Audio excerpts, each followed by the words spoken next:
Okay, it's 4 o'clock. We're gonna call the meeting to order. We're gonna start with the Pledge of Allegiance.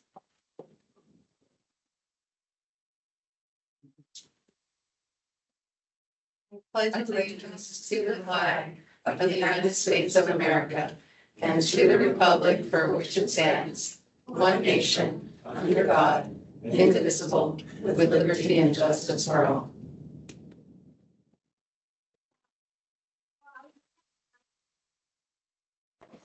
Have a land acknowledgement statement. The Pima County Public Library acknowledges the sovereignty of Native nations and acknowledges the 22 federally recognized indigenous tribes of the state of Arizona and those who inhabit Pima County.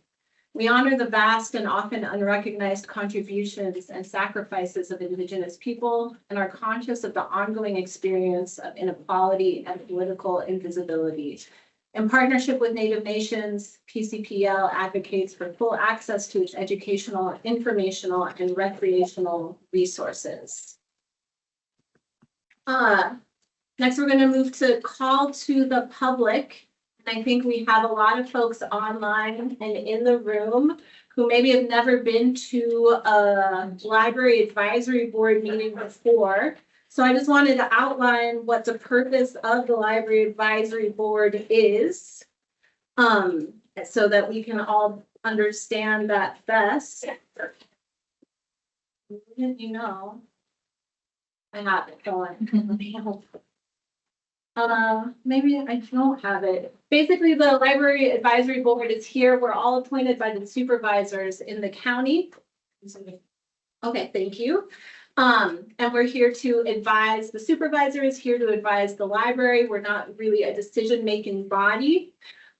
So I wanted everyone to be aware of that. We're here to give advice, and it's great that we have so many members of the public here to also raise their voices. In terms of public participation in the meeting, the public can attend, listen, tape record, videotape. Outside the call to the public, which we're going to do next, the public cannot speak or disrupt the meeting. Everyone will have up to 3 minutes to speak. I think there's a lot of us, so if you can stay below 3 minutes, we'll be able to get to more people. In terms of how the library advisory board can respond, we can individually respond to criticism. We can ask staff to review an item. We can ask for an item to be placed on a future agenda. But what we cannot do is collectively discuss or take action on a complaint unless it's specifically listed on the agenda. So I just want everybody's expectations of the responses you're going to get in the moment to be kind of tuned to what we're able to do. I have a list here. How many people do we have online who are wanting to speak? Joel is one of them, but she's on your list. Okay. I'm not sure who else is there. Oh, maybe. I'm not sure if Rachel Shu. Do you need a time? I can do it. I have it ready. And then if I can just get a estimate, how many folks in the room want to speak? We have any more here? Okay. All right, great. Okay. We have one more. Okay, perfect. And Kathleen starts. Yeah, you have the list. Supervisor Grijalva is here. Do you want to have her go Yes, first? Supervisor Grijalva, please come in. Danny from Mostly. Hi, how are you all? I'm sorry to interrupt. I wanted to come and just thank my appointee, Liz Otero. This is her last meeting. It's gonna be so fun for you. I brought you a little tchotchke. A little thing. And I just want to thank you for your service. All of you, thank you for your service. I know it's really difficult sometimes, and now your expertise and input is going to be really critical for the decisions that we're making on the board level. And then Ana Sanchez is going to be on the agenda, so she'll be serving as our D5 appointee, but I wanted to thank you so much. Thank you for everything. Okay. And yes, thank you. I am the mom, I am the daughter, the wife, and sister of librarian. So yeah, I'm here. All right. Thank you so much. All right, thank you. Okay, Logan, where are you? Great, go ahead.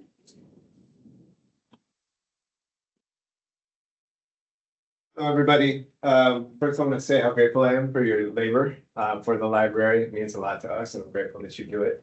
My name is Logan Phillips. I come before you today as an avid user of the library, an advocate for the better part of a decade. I was also a program presenter for the library, leading youth-centered poetry workshops, DJ workshops across the library system, from Mission to Ajo to Catalina, back again. Also workshops for youth in detention. In 2018, I served as writer in residence at the Quincy Douglas and Valencia branches, where I worked with writers aged 8 to 80. I've been at libraries from opening to closing, eating lunch in the break rooms, and watching the beautiful dance of the people power that make the libraries tick. But actually, that's not what inspired me to come down this afternoon. These two are. They inspired me to speak.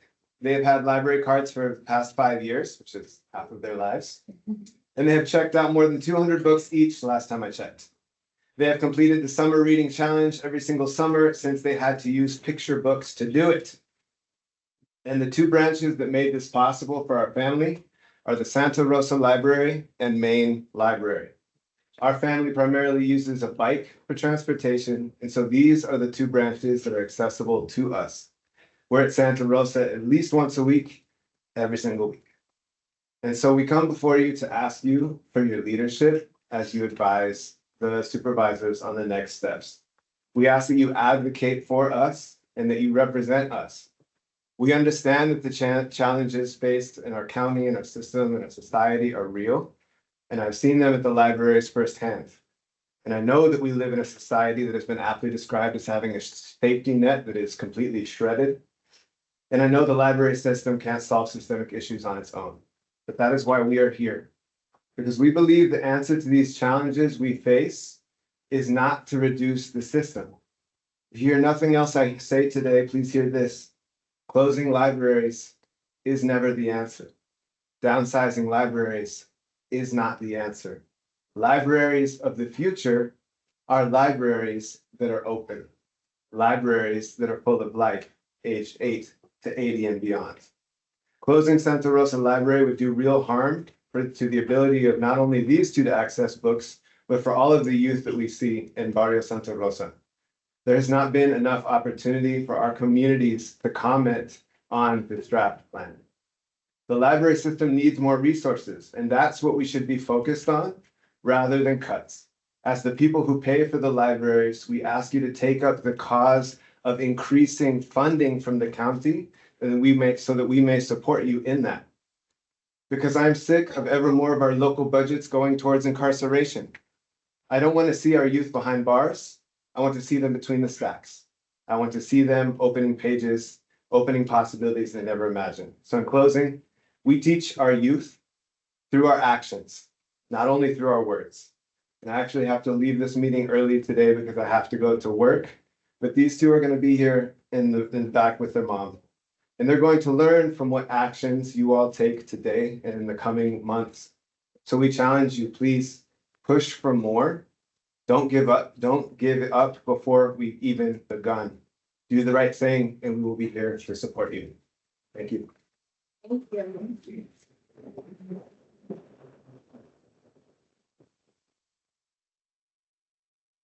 Phil Reister? You might be on mute. Can't undo people. I can't unmute them. Yes. Okay, there you go. Greetings from Joe Reister. I'm a library employee and a volunteer for over 45 years. My email will share more of my background and my concerns as I pack as much as I can into 3 minutes. Thank you. Thank you, board members, especially Halliday and Iannone, for representing my District 1 as library advocates. How sad to read of the desperation and loss in the anonymously written futures document, but it does begin important conversations.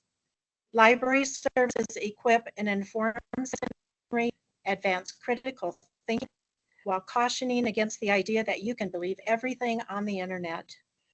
I pray that discussions will be responsive to the stress and confusion in the current environment. The futures document targeted finances, staffing, facilities, hours, and safety. Libraries have long generously partnered and functioned almost as an auxiliary of many government and community agencies. It appears that the library has been generous with library district revenue funds as well. With the anguish of finances, I was led to review the recent budget, and I'm a government reference librarian, so that's my favorite reading. Could I share some questions and a few thoughts?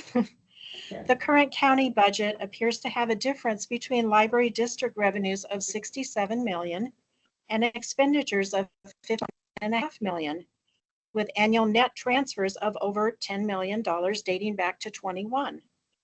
In addition to the 4.1 million budget item for overhead, a new $2.5 million entry is listed as payments to other agencies. As it appears that the county free library revenue far exceeds the current allocations, are these funds available? Federal funding for the PEEPS program disappears in fiscal year 25. Preschool opportunities for low-income children are very important, but is this not a function of the superintendent of public instruction? Staffing. Are 6-month delays for vacancies due to cumbersome HR procedures? Do other county departments have this problem?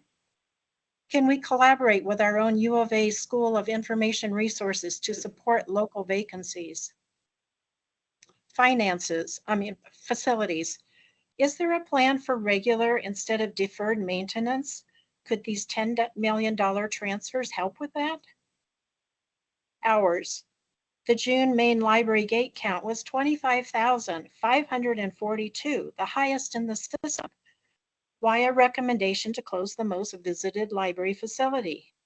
COVID is no longer an excuse for reduced hours. Please restore Saturday, Sunday, and evening hours, and it'll be even, our attendance will be even more. And finally, safety. How does compensation play into recruitment and combat pay with more criminal threats at the libraries? How is the safety of patrons and staff secured? If there's hopelessness, do we just shut the doors? I hope you'll say no. Through communication, resources, leadership, and stewardship, the library will continue to be the best gift a community ever had. Thank you for your servanthood. Thank you.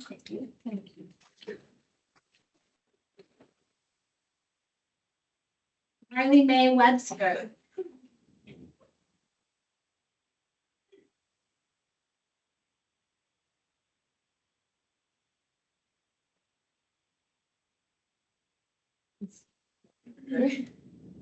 Hi, my name's Marley Mae Webster.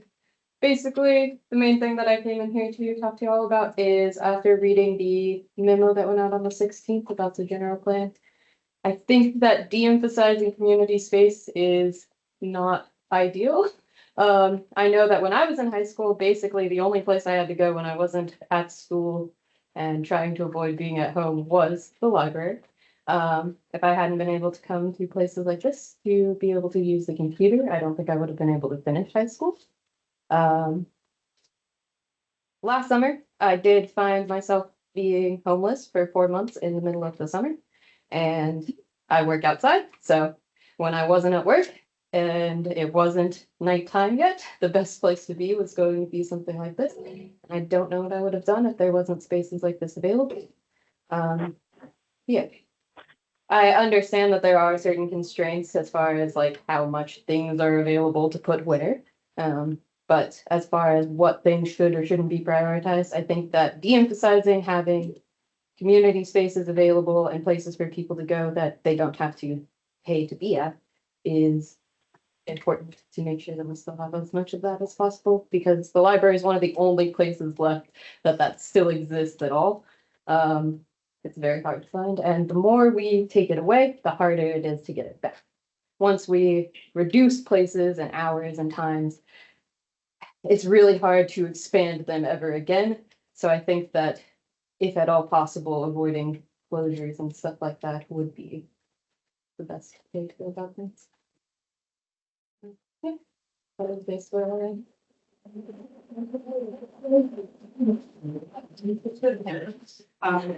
Thank you. Susan Anderson. Hi, my name is Susan Anderson, and I actually worked as a librarian from 1994 to 2023.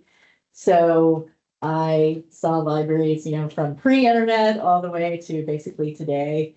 And I worked as the collection development manager at Austin Public Library, and then the manager of the West Hollywood branch of County of LA, and was the director of Redondo Beach Public Library for 9 years. And so I'm really familiar with all the issues that libraries are facing and across the board and everything that was mentioned in the article about what's going on at Pima County. And when I moved here, I had to move my mom into memory care from Texas and my aunt into a facility. And so also, and so it was just a year of like being put on hold with the Philippines, having to do two-factor authentication for a cell phone that no longer exists, not getting help. And the library was a real bright spot that in that year. I go to El Rio and they were always super friendly. There's always somebody to talk to in person who is there to help you, which is so rare now, And I can only imagine for people who maybe don't have a computer at home or don't have a cell phone or something, like, I don't even know how they navigate like the world anymore. And like a lot of those Philippines call centers, they want to transfer them to like AI. And already the voice recognition never recognizes my voice as it is. So I just see the library as such a great place to go now when it's so hard to find help elsewhere. And even though like I don't need a cooling center, when it's 105 degrees outside, I mean, sometimes you just want somewhere else to go. So you're not like trapped in your four walls, all day. Like it's just nice to have another place to go. But I really appreciate that you guys are looking very creatively at what service needs are where and maybe how you could redesign the services that you're giving, because the whole time I was in libraries, they talked about there was going to be this librarian shortage, and for 30 years it never happened. And now it seems to suddenly finally have happened, I guess.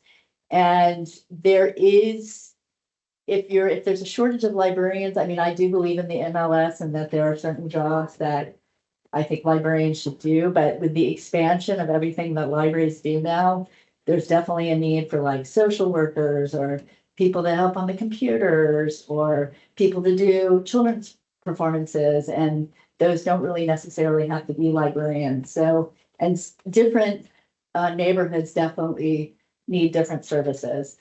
So anyway, I just appreciate what you all are trying to do. And I found that, everybody loves the library and so often nobody shows up to like support it. So that's why I came, but I'm so happy that there's so many people here. Anyway, all right, thank you. Thank you. Carlos Bonis.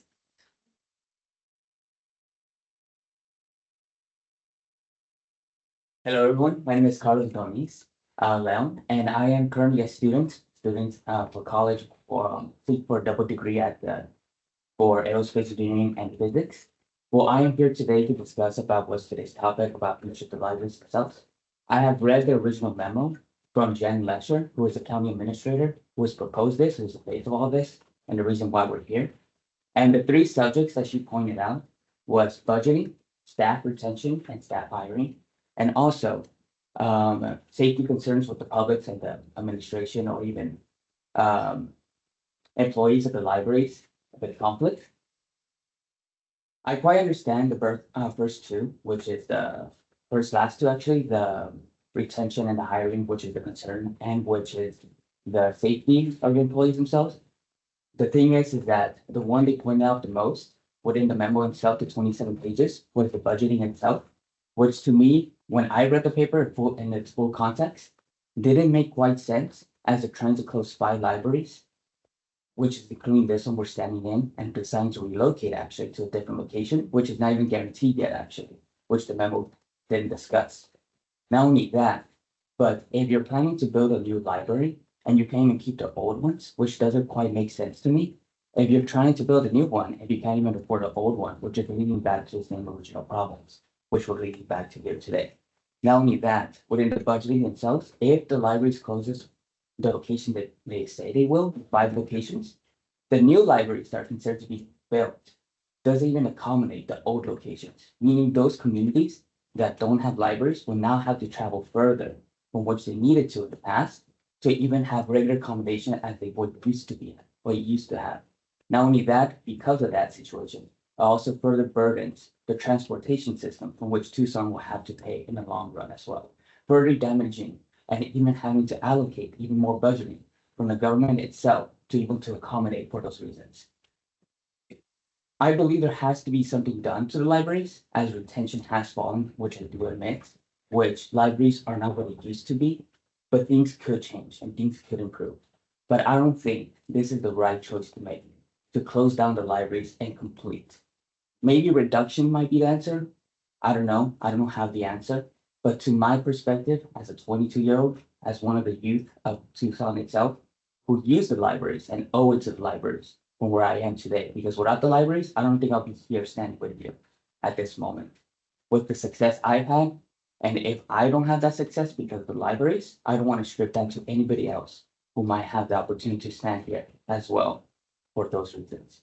Thank you very much. Thank you.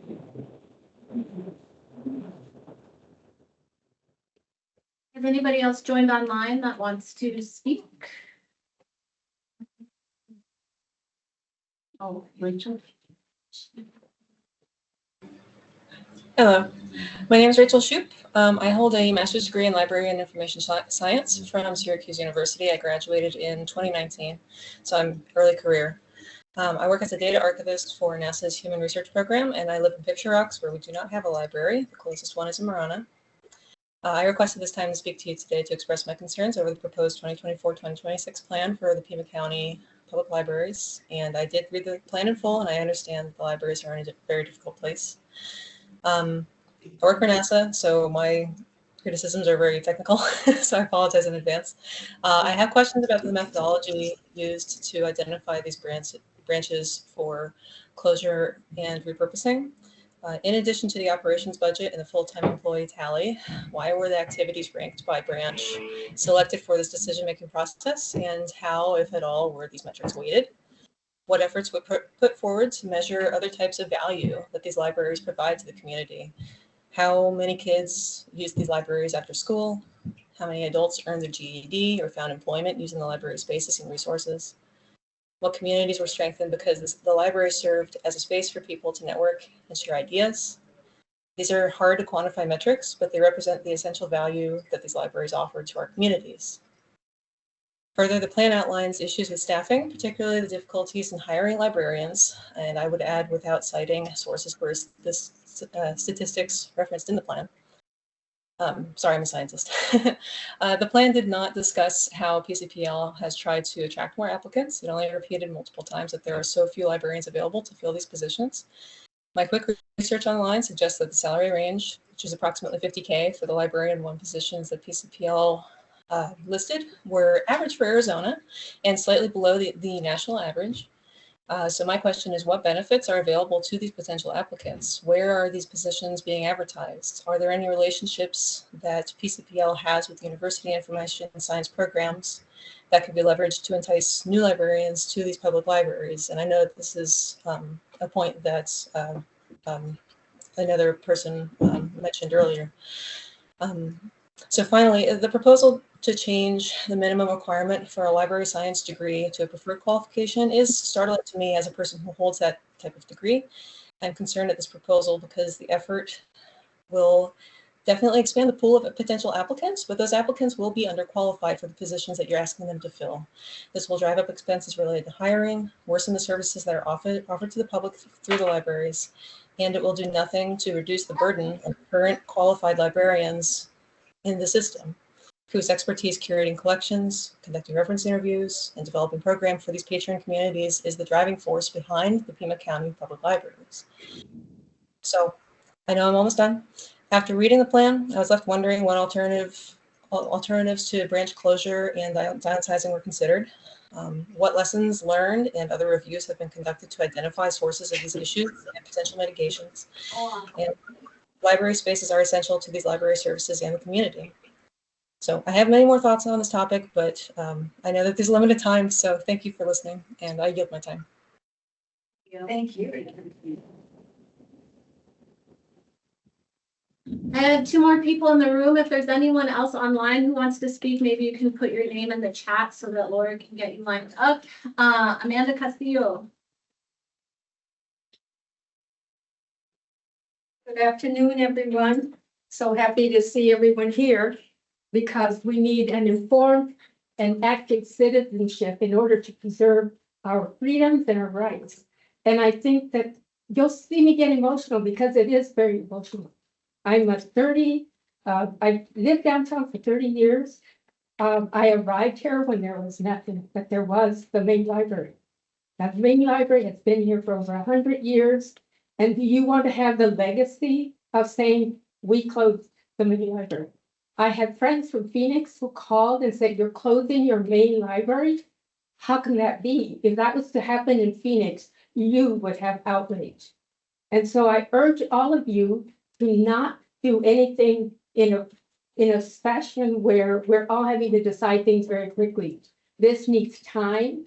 And I'm assuming the library is funded until June of 2025.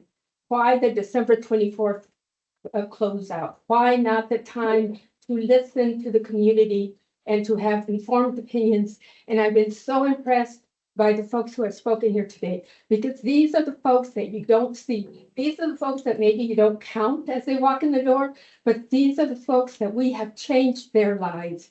So I ask all of you to please don't make any rash decisions. Give us, the community, a time to work with you. Give us, the community, a chance to save our libraries. Thank you. Thank you.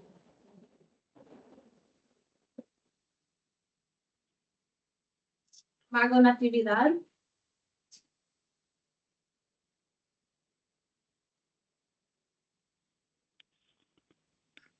Hello, everybody. Hi, my name is Margot Natividad, and I'm a longtime library employee. I'm the technology manager for the Pima County Public Library. I'm a Navy veteran. I worked in Pima County NT. I worked for the library in operations almost exclusively. That means circulation, cataloging, and working on the computer system. So I think I'm going to be the wet blanket, what everyone else has said already. I have a different view of it. I've been in operations for a long time, right? So I know the cost of things, and it's not a cost versus all the services we provided to kids, to college students, to, like Amanda said, you know, that part of the library. I don't think we as a library have done a good job of explaining to you why we had these ideas. That document shouldn't have come out when it did. It was released out into the wild, right, where we didn't have more information. And our team over here did a lot of work that, you know, now they're like kind of running, trying to fill in holes or gaps of information. But this building is falling apart. We don't want to close the main library. We want another main library. We want a main library that's safe. We've gotten trapped in the elevator. We've replaced the dock 3 times. It's sinking. So there are costs to this building, right? There's costs to everything we do. And the libraries that we have lots of programming, and it's really good. Like I will joke, I am the wet blanket, right? I usually bring the data to staff. So, you know, we have a library that has 100 people that go into it all week, fully staffed. And we have a library that has 4,000 people go into it, not fully staffed. So they are asking for help to cover lunches, to cover hours. And we have another library who has great programs for their neighborhood and not a lot of people going into the building. And we have to look at those things. I know we're not a business, right? And we have money in the budget, but we don't have unlimited money. If we make $67 million, we don't spend $67 million. And so if you had a business, you had 2 businesses and you had lots of people coming here and no one coming in here, would you keep that business open? And again, that's not the model that we're looking at. But if we have lots of staff here and staff over here struggling, we need to look at that. And that's the hard reality of that part. The other part is people are using the library differently. So I worked for the library a long time ago when I was in high school as a page, left, was in the military, came back. The library today, post-pandemic, We have so much digital, but there's still stuff going on in our libraries, but it is not the same. I fill in on weekends, I can be in charge, so I'm not out there every day like a lot of our staff is every day. But I'm there enough to see, hey, this place used to be popping, it was jumping, we had lines for computers, and now we don't. But that doesn't mean people aren't still using our building, right? Just in a different way. And if an area needs, and we have growth in Tucson, you know, we built the Esmond Station Library in Vail, and it's gonna get bigger. And Martha Cooper just finished, and it's gonna get used, you know, it's a great, but it was little when it was community. And I think we talked about this before, I shared it with our staff that, 3 minutes. okay, okay. Some libraries were, the land was given to us. So the library didn't always choose where we put the library. So just know that in a long range plan, someone might have said, hey, we just got a grant. We want you to put a library. So we didn't always choose where it was. And we do need to look at those costs. Not that we don't love our libraries. Okay, thank you. Thank you. I think you're allowed to staff to review an item and ask an item to be placed on a future agenda. I can stay if you want to ask them. Or if you want. Okay, yeah, I mean, On the future agenda of how long the problems with this building have been going on. Yes, and I'd like on the future agenda, some detail on what's, the capital budget includes a bunch of things for this address. And I'd like to know what those are. okay, we're also gonna get a presentation from Amber and then we'll actually be able to engage in discussion, so, great. Any other members of the public want to weigh in? Otherwise, we'll move into the rest of our agenda. Yes, if time is permitting, may I? You may, tell us your name, please. Thank you very much. Hi, my name is Carl Fergal. How are you? Great, Carl, can we get your last name again? Fergal, F-U-R-G-L-E. Great, go ahead. All right, thank you so much. So first of all, I appreciate all of you so very, very much. Not just the members in the room. Sorry I couldn't be there to speak in person, but also, you know, all of our wonderful librarians. I've had the fortunate opportunity to, you know, become close with several librarians and really not only learn, you know, who they are as individuals and human beings, but really hear some of the triumphs and the joyous things that take place at the library, but also, you know, some of the sorrowful and tougher things, I guess, that, you know, have to be dealt with on a weekly and sometimes the daily basis. It certainly pains me to see this, you know, become a possibility of the, you know, closing. And it's certainly not something, you know, I think anybody else really foresaw coming. The one thing I do know, and the only thing I want to speak on, and I'll keep it well under 3 minutes, you know, is in meeting these librarians and seeing what they go through. It really does seem that there is a very large portion of their time, efforts, energy, resources that get put into crisis management. And I mean, when I was a kid and I went to the library, you know, it was very much, you know, it was, I mean, obviously a different world than a few other people spoke, you know, about a long time ago.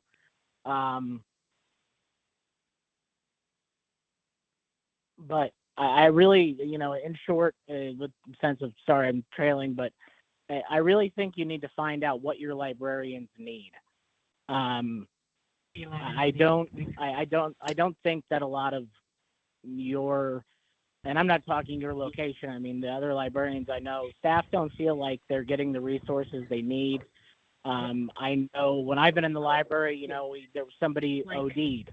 You know, there's been drug use in the bathrooms, there's people experiencing houselessness, there's a lot of traumatizing things happening. And I know that there's not much you can do from a social standpoint, but I do know, I really think if you put this amount of time and energy that's going into budgeting and policies into just finding out what your staff, what your librarians need to not only be productive at work, but also productive with each other, and more importantly, stay safe, not just physically, but mentally. I really have seen a decline with that. And, you know, of course, I'm not in your line of business, so I'm not even going to begin to tell you why this is happening or how this is happening.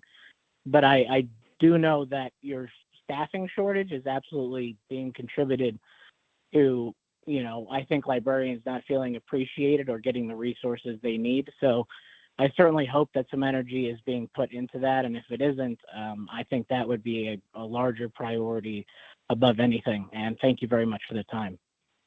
Great, thank you.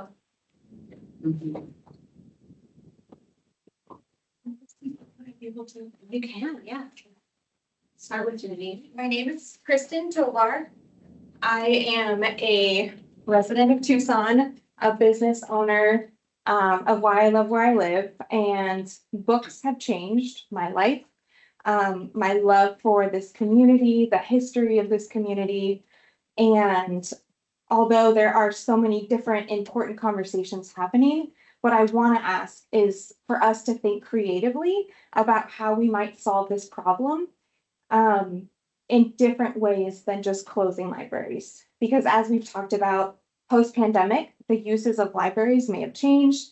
The digital age has changed things, and yet our social fabric and need for these spaces to belong together, to feel, honestly, just to belong somewhere, it's just so rare, and people have touched on this. But I would say there are so many essential things that the library does help and contribute to in our community. And so if there's a way to work with other agencies, whether that's social services, what you all are amazingly smart. But I just want to ask for a creative approach to this, and to really, again, take the time to consider the community's feedback, because I found out about this on a social media post while I was on vacation, and I was no longer on vacation after I read that message. And it's just a little bit concerning how few people know about this. And so I would just ask, yeah, for creativity and the time to consider what the community even can do to help. Thank you. Great, thank you.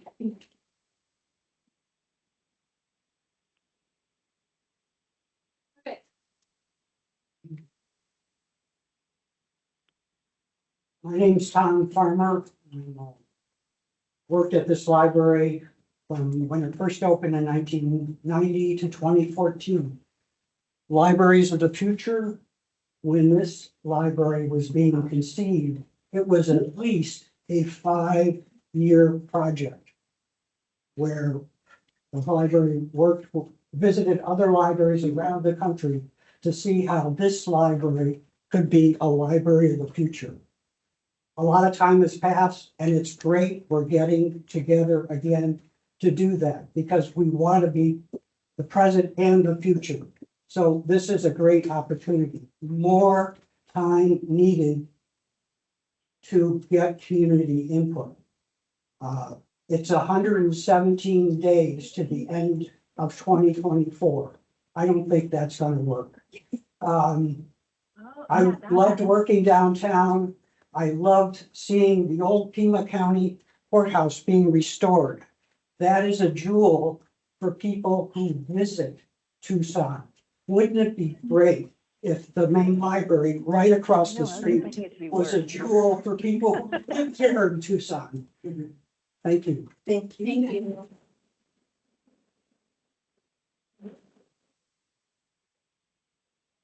Anybody else? In person? Online?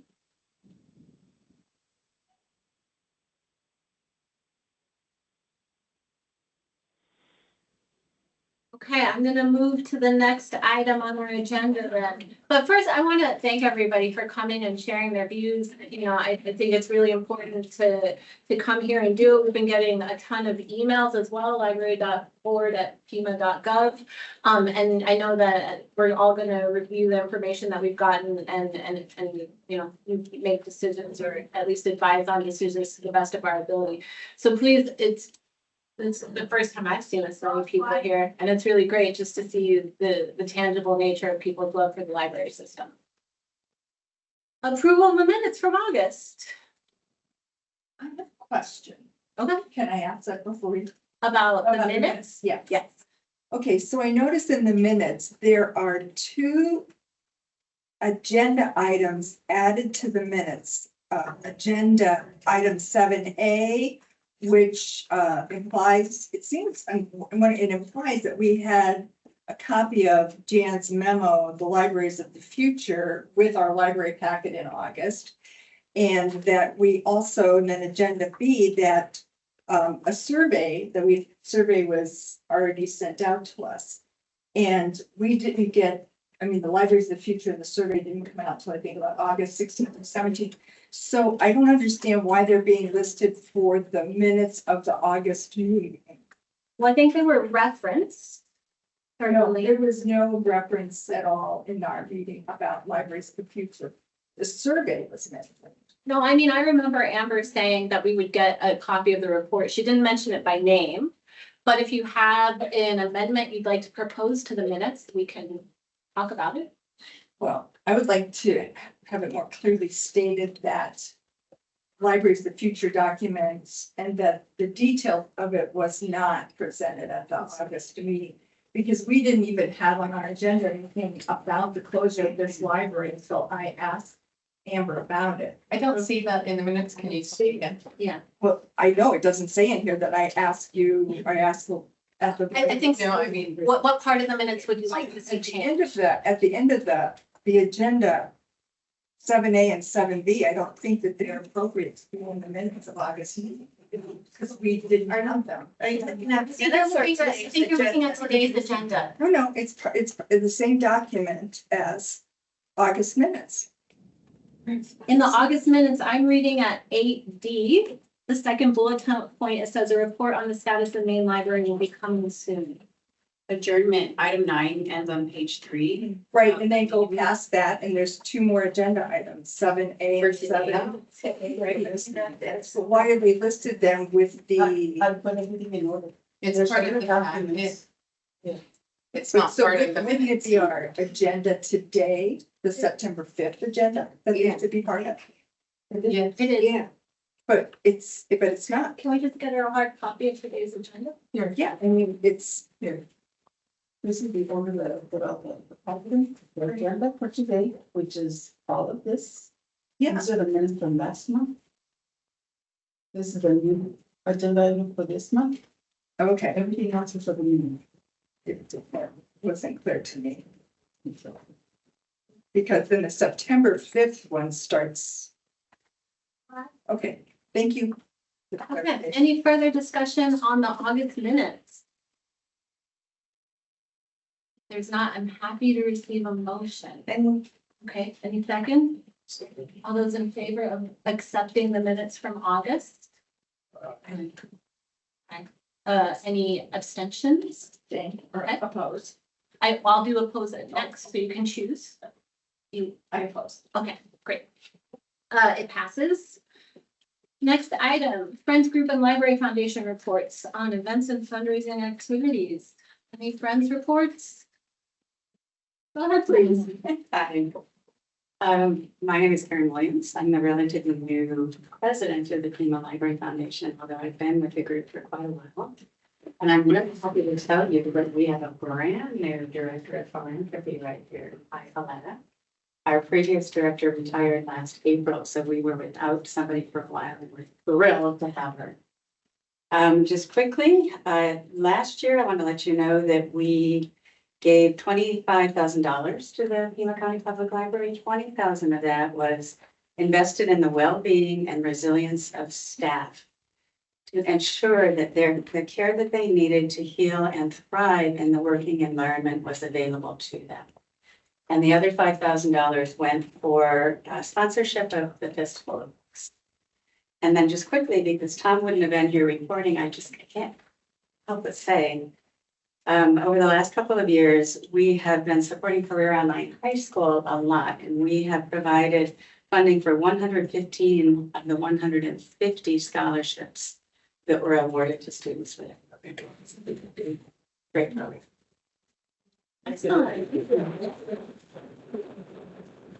Hi, is this, I'm just gonna ask if there's any questions first before moving on to other groups. Okay, great, please go ahead. Hi, I'm Penny Moreno. I'm the new president of the Board of the Friends of Pima County Library. And I do have some, I have these with me all the time, so anybody needs to know when our sales are. But our big news for this year is that we've expanded our member sales for Saturday and Sunday. And they will start this Saturday and Sunday.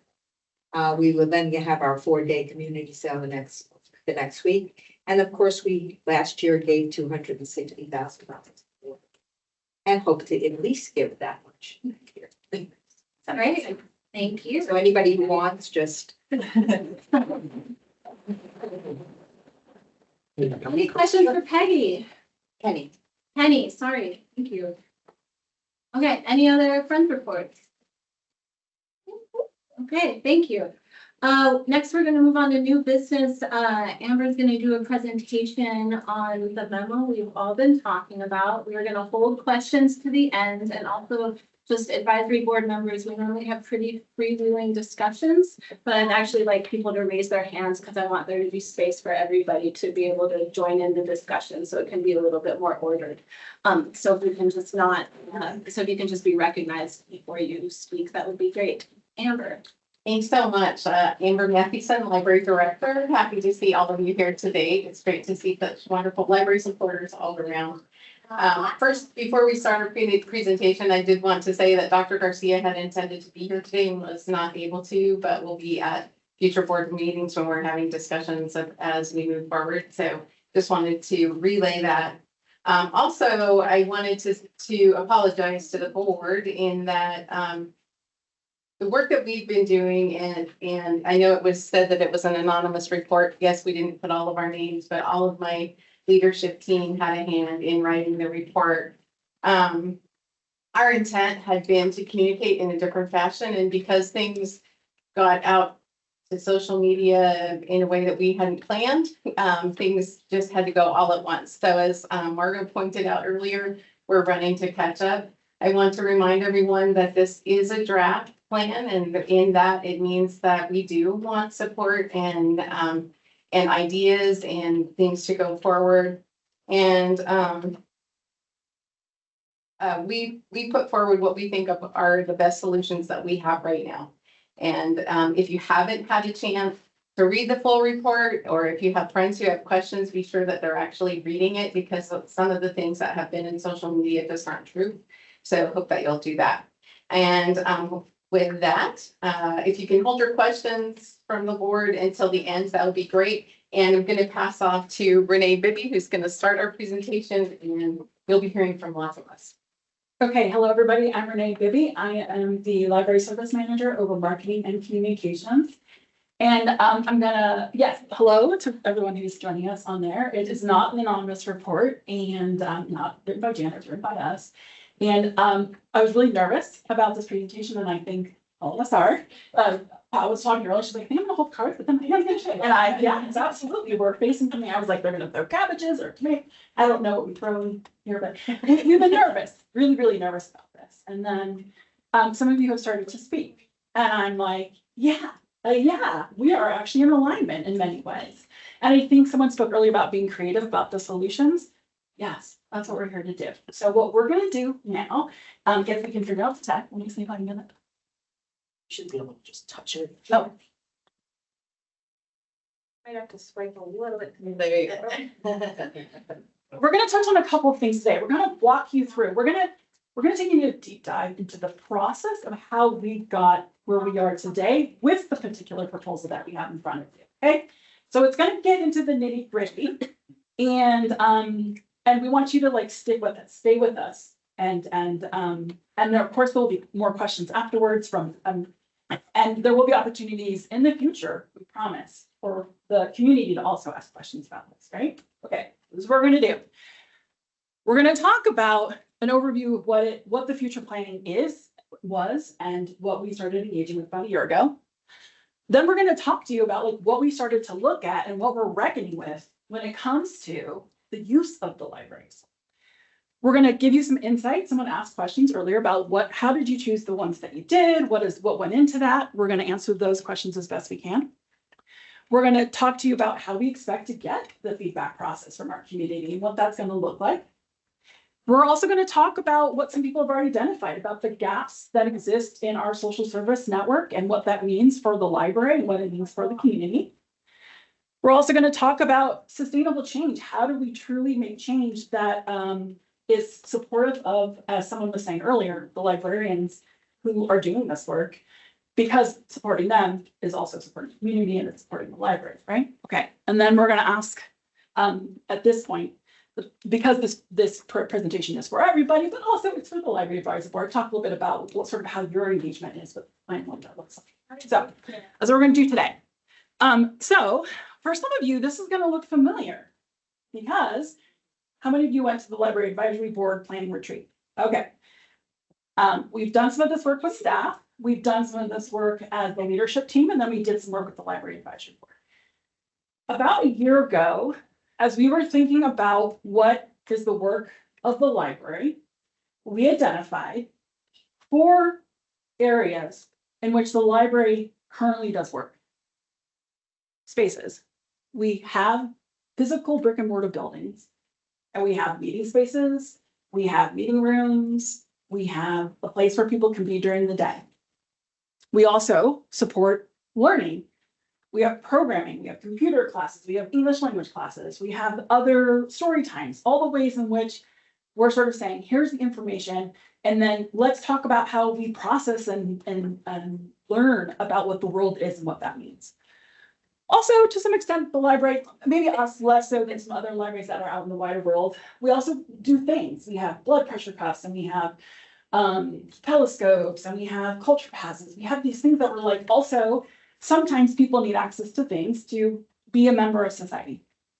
And then the big one, which is, I think, what libraries are historically known for, is we have books. But the reality is that at this point, books are bigger than physical books, right? Because we have magazines, and we have ebooks, and we have audiobooks, and we have like Canopy, which allows you to see the Criterion Collection, and you can see movies.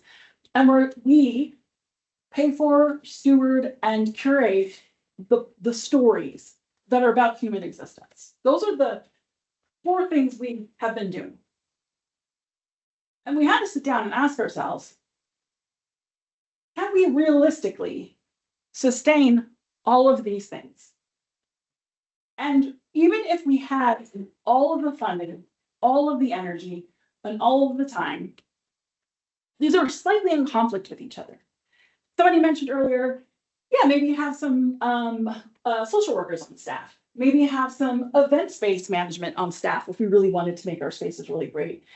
Be open on the Sundays when people need those spaces. So we could possibly hire those positions, but that's not the same thing as what it means to curate, do readers advisory, take the stories, and then packaging programming.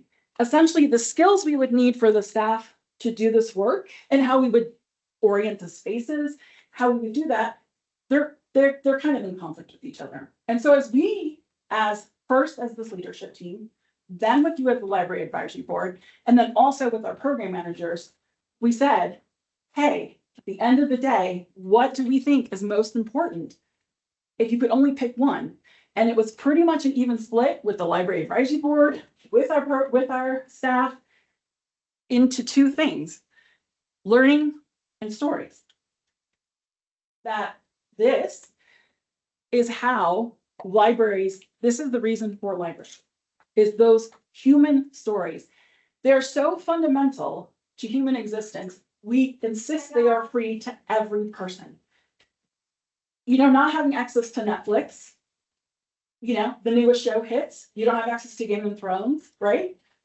You're disenfranchised and disconnected from community conversations, from human conversations when you don't have access to stories.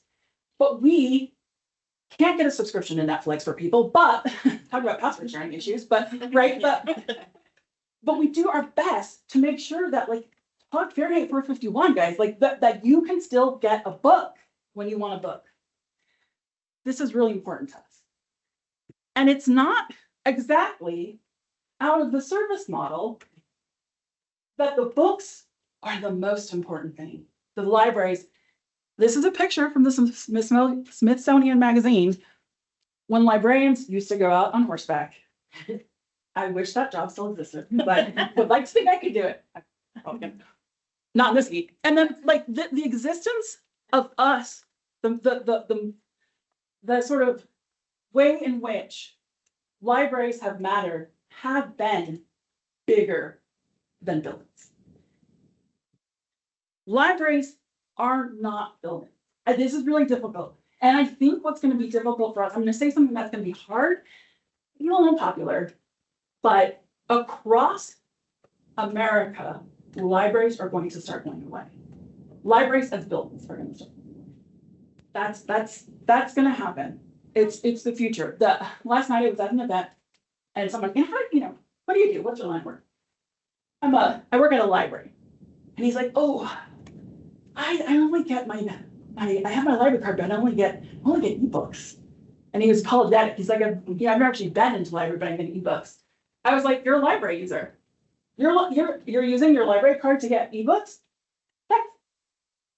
The libraries are the stories that we protect, we steward, we curate, we make sure that are accessible to the people in our communities.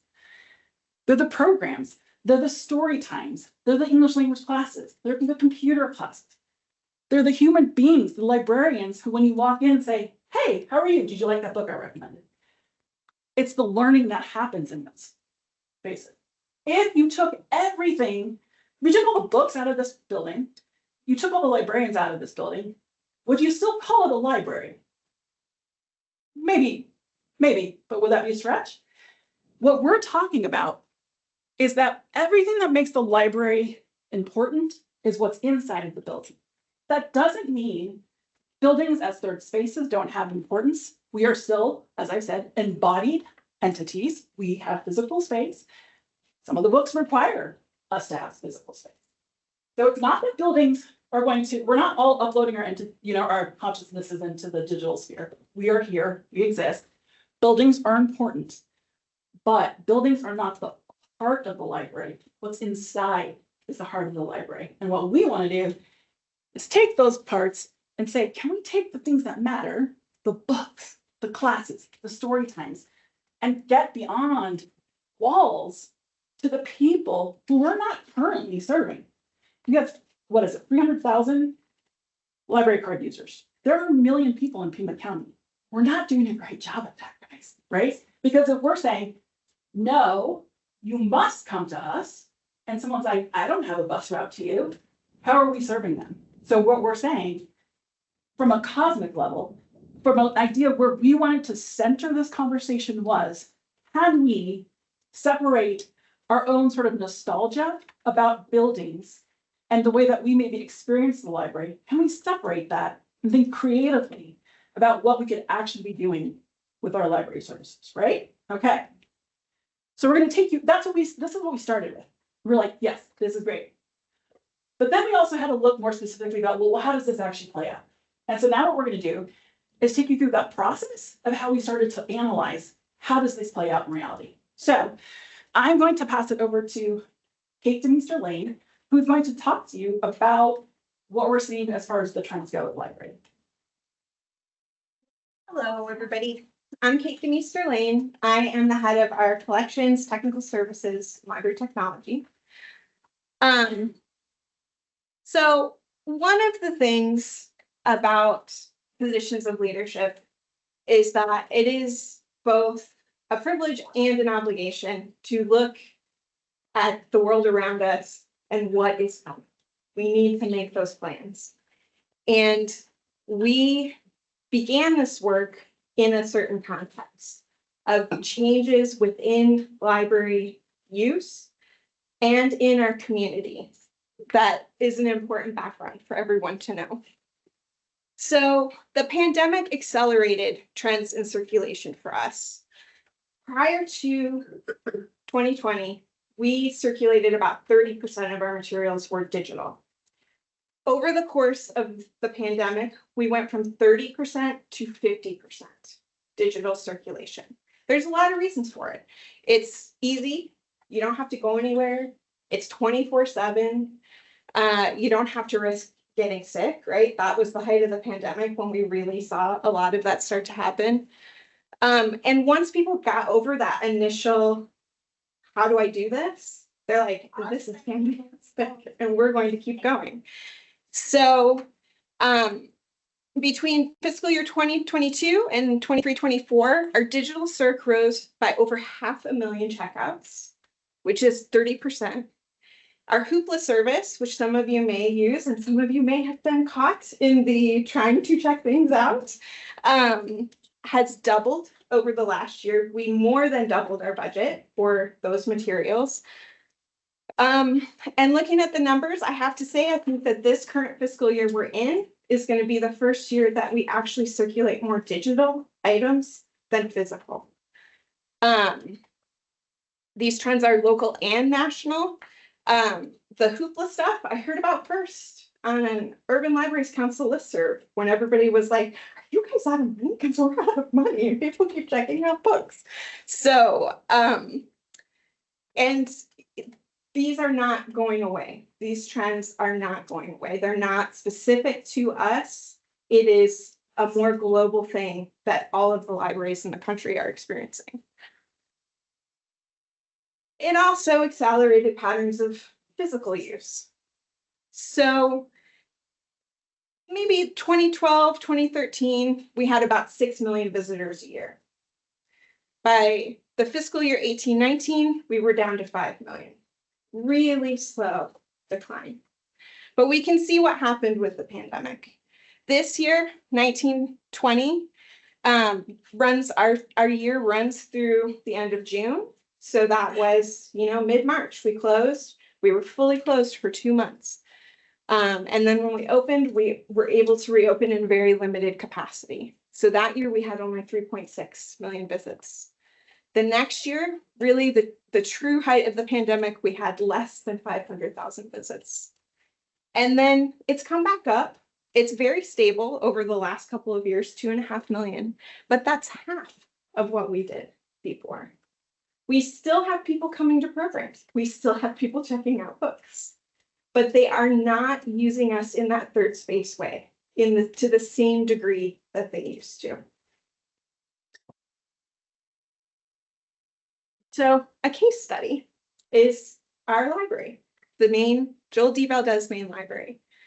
It is the largest in our system, both in terms of physical size and in terms of the size of the collection. Maine ranks 15th out of 27 locations in circulation, which means that people are not coming to check out books from Maine, despite the fact that this is where the greatest selection is. When we look over the course of a year, Maine ranks second in gate count, but is still only about 2/3 of the number of people that we saw pre-pandemic. And I'll be honest, if you come to the library and see, we have 3 floors, they're all very big, and you can really kind of feel like a pea rattling around in the bottom of a bucket because there's not a lot of people necessarily on any floor on any given moment. So again, we find as part of a national trend, many library systems have moved from these very large downtown Maine locations to downtown branches. And it's because folks don't come downtown the same way that they used to. It is just not as busy downtown. I have worked at many locations over the course of my career. The first branch I worked at was Green Valley with Amber. And I cannot tell you how often I would refer folks to Maine for an item and they would say, oh, I don't want to drive downtown. Do I have to pay to park? All kinds of things that this library requires of customers to use its services that other locations do not. So we have collected so many resources down here at this library because of its size that can be better used if they are dispersed amongst the system. This is true of our collections, but it is also true of ours. So with that, I am going to kick it over to Marisa to talk in greater detail about how this data that we were seeing informed our decisions. Oop. Oh, no. Did I go too far? I think Did it come back? I think that's okay. Yeah. Good afternoon, everyone. I'm Marisa Alcorta. I am Deputy Director of Public Services and Customer Experience. So I oversee all of our branches. My focus is on the staffing, the things that happen within our branches, and also the services that we provide to the community. So just kind of to piggyback off of what Kay was talking about for Maine. I know there's a lot of feelings around Maine Library and a perpetuation of the idea that we are closing down a downtown branch, and that is not reality. We are really evaluating the space, this actual building that we're using. It's a City of Tucson building we're leasing it. As you know, some people in some of our staff mentioned, it's kind of falling apart around us. There's lots of facility issues happening with HVAC, plumbing, electrical, the facade of the building. It would take about $90 million to renovate this space. And really at this point, through the county, it really wouldn't be fiscally responsible to try to do that. And so we are really looking at alternate spaces downtown. There will always be a downtown branch in Tucson. That is our purpose is not to get rid of that in any way. It's just going to look a little different in the future. So again, trying to find alternate spaces. We really want to have community feedback on that. What is that going to look like in the future? What kind of services will we be providing in that new space? We've really tried to also get our staff on board with that. They're already having discussions about what that will look like. As far as, will the services move over to the new space? Will they be distributed throughout the system? They're having a key role in making some of those decisions and giving that feedback. And we want to, again, roll that out to community as well going forward. I want to kind of backtrack and talk a little bit about the process that we use to identify some of the closures that we put into the white paper. We really looked at process and factors. We looked at safety. It really is embedded in our future planning. And we really wanted to refocus on what we do as a library. So refocusing on library services. So this was our evaluation process, and this is also outlined within our white paper. We wanted to look at community needs, but also look at the capacity that we have to meet those needs. We wanted to look at what was in close proximity as far as community resources at each of the locations that we identified. Staffing is a big reality. Our staffing issues are a big reality, and we looked at that across all of our branches. Ongoing facilities and maintenance costs and challenges that some of these locations that we identified are, these are ongoing issues that we've been having. There's also security and safety issues for staff and the public that are using those spaces. And we also we're going to talk a little bit about like capital improvement projects that are coming down the line that really factored into our decision making. That's my train of thought there. Oh, I shouldn't have gone forward. This is. Did I just swipe back? Yeah. There you go. There. Sorry. So I'm going to talk a little bit about Santa Rosa. So Santa Rosa Library is a City of Tucson leased property. It's really in close proximity to the Santa Rosa Recreation Center. We do a lot of the program that we do is replicated at the center. The community, the youth that use Santa Rosa, literally go back and forth between the rec center and the library. It's highly used, the rec center. We took that into account when we identified Santa Rosa.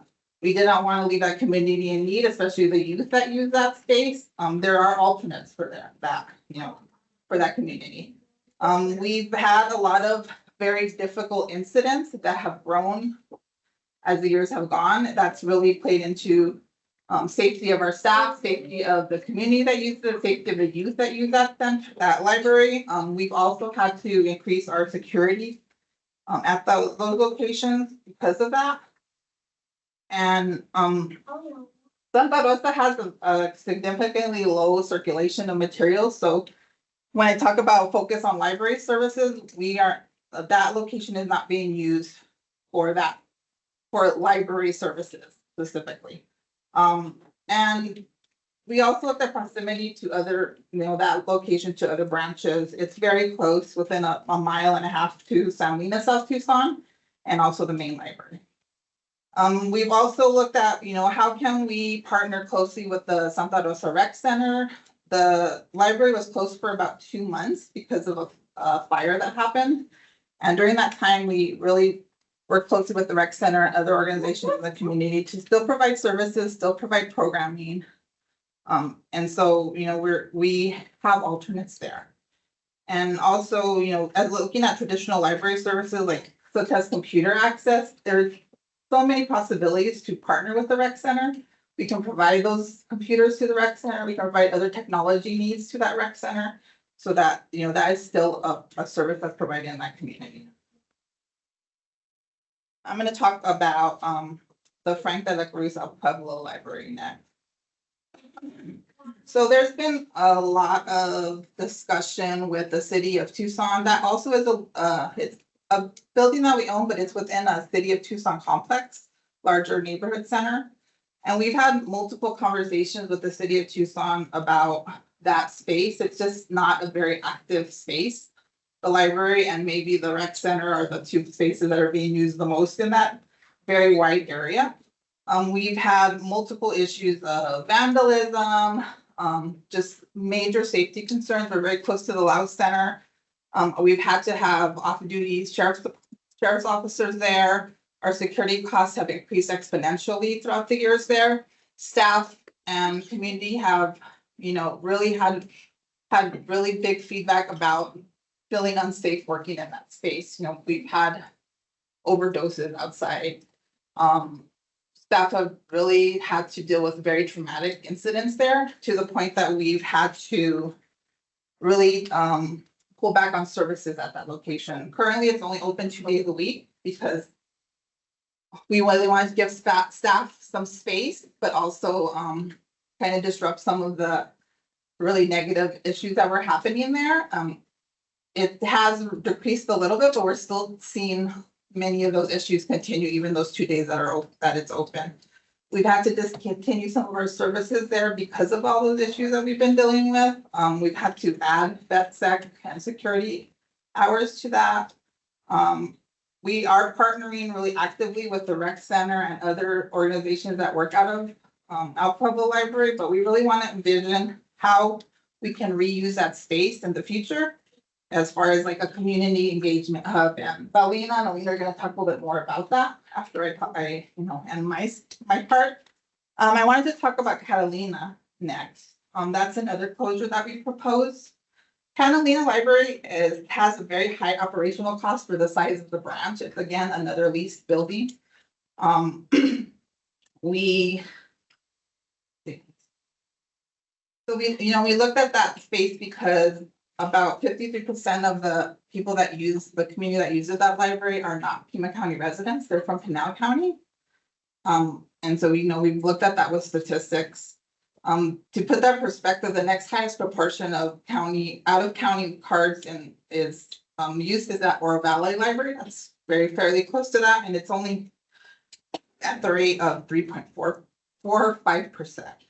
So there's a huge amount of out of county residents that are using that location. Most of the use is reserve pickup. They may drop in once in a while for a program, but there's other alternates to that space too. There's a Catalina Rec Center right across the street that we can partner with also in that area. We can put boat lockers in that area. We can continue with the reserve pickup as well. Excuse me. Again, low gate count, low circulation there. And we really want to look at how we can reactivate the rec center across the street, and again, opportunities for outreach and programming there as well. Southwest Library, that's a unique situation. It's not a closure in that we are not replacing the physical location in that space. Southwest has always been on our capital improvement plan for closure. Because we're building a new library in that location. It's gonna be on Valencia and Camino del Oeste. We are not planning to close the current Southwest branch until Mission Library opens again, because again, we want that community to have resources as well. Mission should be opening in late fall 2025. We're trying to time it so that there will be less disruption of services in that area. There's also large opportunities to partner. We are going to go through a community feedback process that we've done with any of our capital improvement projects. For like recently, we did that for Himmel Branch Library. That's, we're planning to renovate that in the next coming years. So we already started that process. We're looking for feedback, really trying to have a sense of ownership and how that new Southwest Library will look in the future when it is built. But it's a different situation in that we are not closing it completely, we're replacing it. And so I just wanted to talk a little bit about just how we have gone through, this evaluation process. It's not perfect. We're taking all the factors into account. We really worked on this plan in a way to care for our staff that are really struggling right now. And so trying to take all those factors into account, but also looking at how we can continue to sustainably do the services that we do with the capacity that we have currently. So I'm gonna hand it over to Val and Alina, excuse me, that are gonna talk a little bit about the community engagement hub and like the ideas and visions we have for community engagement going forward. Hi, everyone. So I'm Paulina Aguirre Clinch. I am one of 5 library services managers. So I oversee about 6 of our 27 branches. I've been in this position for probably the longest because I was in a detailed position as a library services manager for a year, but I was also managing the Valencia Library during that time. So I had double duty to kind of put it out there because, we have these challenges. But additionally, sorry, I lost my train of thought. But so I've been in the position for about 2 or 3 years, I would say. We're almost 2 years officially and then a year in details. And I tell you this because I would say the whole team have recently been managing branches. I was the branch manager at the Valencia Library. That also is the sister branch to the Frank de la Cruz El Pueblo Library, and also is the location for our Read Runners program. So the Bookmobile, books by mail, and our deposit collection. So just to kind of put that out there, that firsthand, I know what these locations have experienced in terms of staffing, in terms of incidents, that sort of thing. So it wasn't very long ago that, we were in there in the trenches. I did want to talk about the Frank de la Cruz El Pueblo Library. Sorry, I'm shaking. But I just wanted to say that when I talk about this location, I do speak with a lot of love and respect for the community, for the library, for the staff that have kept it open. I also want to talk about, just kind of highlight how all these things that we've talked about, these closures, honestly, we're talking about creative ways of looking at our services and providing the services to those communities, right? So I think that this is kind of one of those creative ideas where we're talking about converting this library or reimagining this library into the Frank de la Cruz El Pueblo Community Engagement Hub. So this, it's exciting because what this means is, as we decentralize like the services here at Maine, we're going to need a location for our community engagement office, and this would be the location. The added bonus of that is that we would have, if we have a smaller downtown branch, then we have more staff to potentially go into. That's where we would want them to go. A good portion of them would be our community engagement team, which then means they can provide more services out in the community, which is I think we see a huge impact, right, when we create those relationships with people. I mean, I'm thinking right now about Selena Barajas, who is an entrepreneur, and she's also just very active in the community. And she was with the Sunnyside Foundation for a while. And I kind of just want to talk about the work that we did. I'm sorry, I'm going to backtrack a little bit. I want to talk about the work that we did in terms of trying to do our portion to reactivate the El Pueblo Neighborhood Center.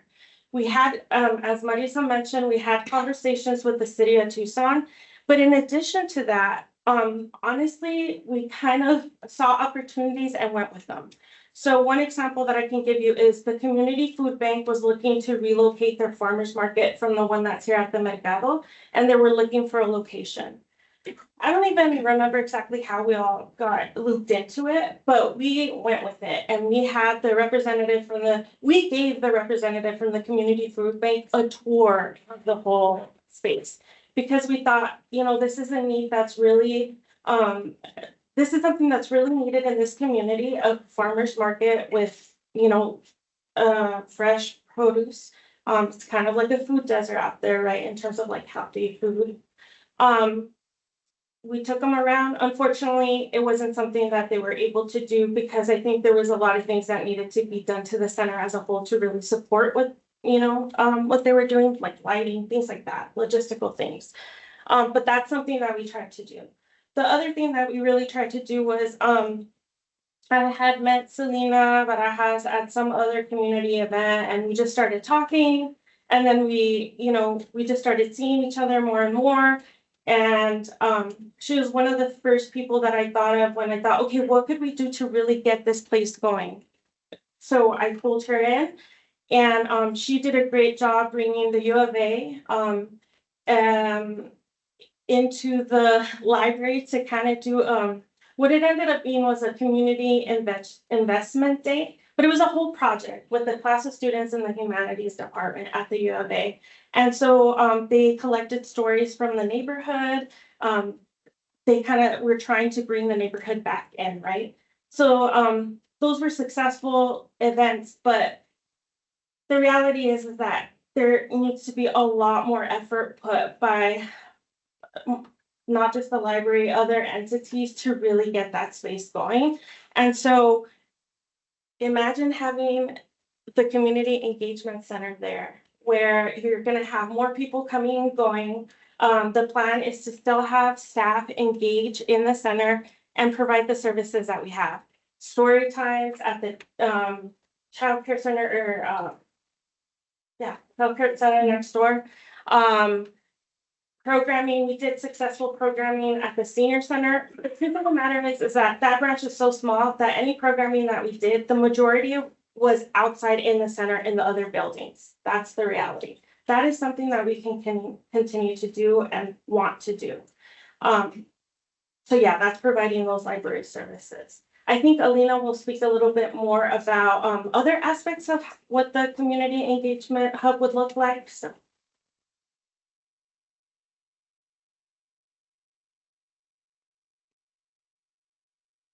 Hi, my name is Alina Rowe, and I'm also Library Services Manager. I used to be the branch manager of the Woods Memorial Library and also the Mission Library. So part of the things that we're really wanting to envision at this El Pueblo, Frank de la Cruz El Pueblo Community Hub is growing in partnerships, right? Because when you partner up with other community members, beautiful things happen. Here are some examples of what we've done with just community members and here Dia de los the Niñez. We partnered with Galeria Mitotera, because a lot of times we've heard the statistics that we're not serving all of our community. So how can we go out into the community and serve and also show people what the library is all about? We're not just books, right? We're also other resources. So by partnering with different organizations, foundations, we can highlight our services. So here we partnered with Galeria Mitotera. We were down in South Tucson area. We had storytelling, free books. Our bookmobile was there, and we had live music, mariachis. You know, children that are in the mariachis in our schools were there. So we have so many things going on. Here we partnered with the Mexican consulate to bring a program at the El Rio Neighborhood Center, where we had the Davis mariachis, right? They're playing their little hearts out. I don't know if you've ever heard them. They're amazing, but it's a great thing to build community with one another, right? Because that's what we're supposed to be doing, is we take care of one another through community building. So that's one of the things that we want to envision for this hub, is building those relationships so that we can better serve our communities. Also, we're not saying, okay, we're going to close these branches. Oh, well, see you. No, that's not what's happening. Each one of these branches has a center, either across the street or actually in the center itself, right, where the library is located. So what we're thinking is we're going to have book lockers there for those community members that still want to collect books. Guess what? We have those book lockers where you can still order your items, and they will be put in these book lockers for you to pick up. We're also going to be providing, like Paulina said, services in those rec centers, which are already happening.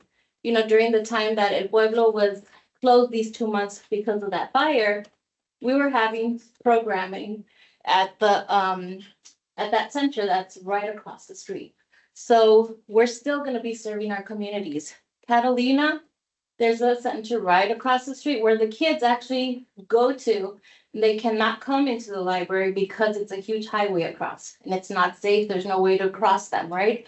So actually our team has our staff there do provide programming there. So it's work that's already happening. It's not like we're giving up on our community. Another thing that we're looking at is, if we have this center, this El Pueblo Community Center, we're gonna have a rich staff where we can actually go out into the community and target those deserts out there that are lacking resources, right? So that means like Littletown, the area of the Sunnyside School District area, right? There's so many areas. It could even be 3 Points area, could be the San Dario area, Marana, right? All of these different locations that are not having these resources. Guess what? We're coming to you. And that's what we need to be doing. We're not just buildings, we're going to you too, because we need to reach those communities that are not aware of what's going on, what we can offer them. So here is some of the ideas. We already have this awesome little van here. It's not the big bus, right?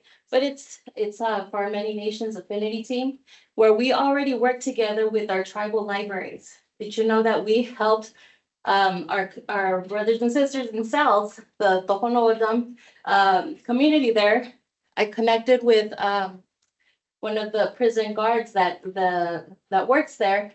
And I was able to, our team was able to provide books to them so that they could start their own little library inside the prison. So that's the work that we're doing, that we want to continue to be doing, right? In this hub, we have these amazing little book bikes that go around, you know, delivering books to community members that may not be coming into our library. So with this hub, we're just going to enrich our community even more with all these great ideas, brainstorming, and it's just going to be something beautiful. And you're going to see us out in the community even more. And if I could just, I'm so sorry, because I forgot to mention 2 things. So you see that man there? Imagine that's like the horse or the biblio, right? But the biblio van. Yeah, the biblio van. But actually, most importantly, I think that thank you, Lena, because that was great, and I think it just speaks to how we would be able to continue to honor Frank de la Cruz's love for libraries, his legacy, his social activism spirit. I think it's all really embodied in that community center. So I think if you could think of it that way, we would really appreciate it, because it is from the heart. So, and Marisa will continue the conversation. So I wanted to talk about the community feedback. portion. And reiterate again, this is a draft plan. This is not set in stone. Decisions have not been made. This was a plan that we thought was the best case scenario going forward.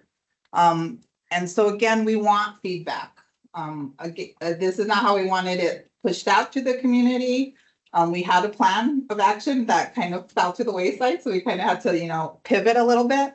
But we are planning, to provide those spaces that you can provide really important feedback for us going forward. We're working with a consultant. We're working with Dr. Jessica Hamad Martinez, who's from the U of A. So she's an assessment manager. She works with university initiatives and policy. She does has extensive experience doing community assessment surveys. And so, we've just started working with her. We're developing a community survey that will be going out.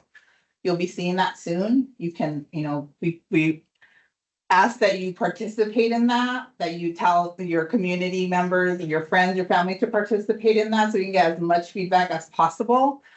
We are planning to do focus groups and community forums going forward. And again, it's a draft plan, so we want feedback. We want to be able to engage with everyone so that we can, figure out how we can go forward, how we can support our community and how we can support our staff. So I'm gonna turn it over to. Just a little follow-up point, I wanted to say that when we have community forums scheduled, that we will put them on our website. We will communicate them out through our email system if you're signed up to getting emails from the library, okay? And we will also put them on social media. So we ask people to be engaged on those channels so that you can hear from us when those become available. Okay. Oh, gosh, I hope I can remember what I was gonna say. One of the things that we want to make sure that people understand is that we do value the fact that the libraries are spaces for communities. We know that they're important. And one of the things, we're one of the few places that you don't have to pay to stay. So we do realize that. But what we're really trying to do now is just maximize the resources that we do have. And one of the focuses of this plan that you'll see is thinking regionally. So while we might not have everything available at every location, but we can within a region, and we've done that with our hours. So there some of the libraries in the region are open on Saturdays. We're trying to do those kinds of things. The other thing is we don't want to, we've bridged the gap for a long time on a lot of different things, and we don't want to step out of the gap. We want to be in the gap, but we want to know who else is doing the work and can partner with us because we know that we'll be better together. And I have heard and I hear as people were speaking today, the needs of the community, we hear that.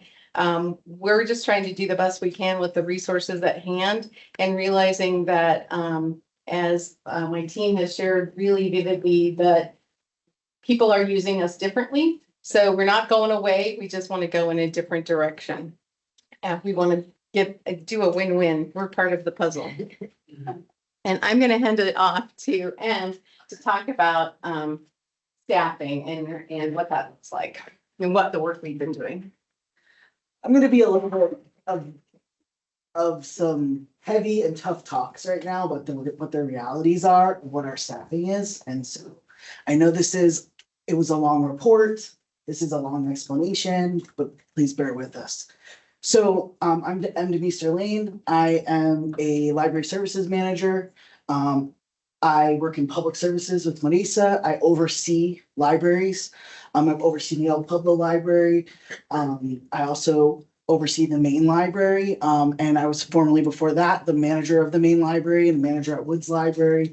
And next month is my 16th year. And I know we're talking a lot about this, but I think sometimes the reason why I would say that is we are all coming from front lines. This is really important work. I might get a little emotional when I talk about this because it really means a lot to me and staff care means a lot to me. But I'm also going to talk about spreadsheets. So yeah, balance. When I think about the work that an individual staff person in a library has to do, it's like a bucket. There's a limited capacity. They have to do basic work to just keep the doors open at a library. They also have work that is part of the library job and is a lot of the things that they love to do. Some of that work is working a desk, it's being in charge of a building, it's putting in facilities reports, it's meeting with your direct reports if you're a supervisor, it's planning and presenting story times and programs that you all love so much, it's managing timesheets, it's writing a schedule. Those are all administrative tasks that anyone in the library is doing. Whoa.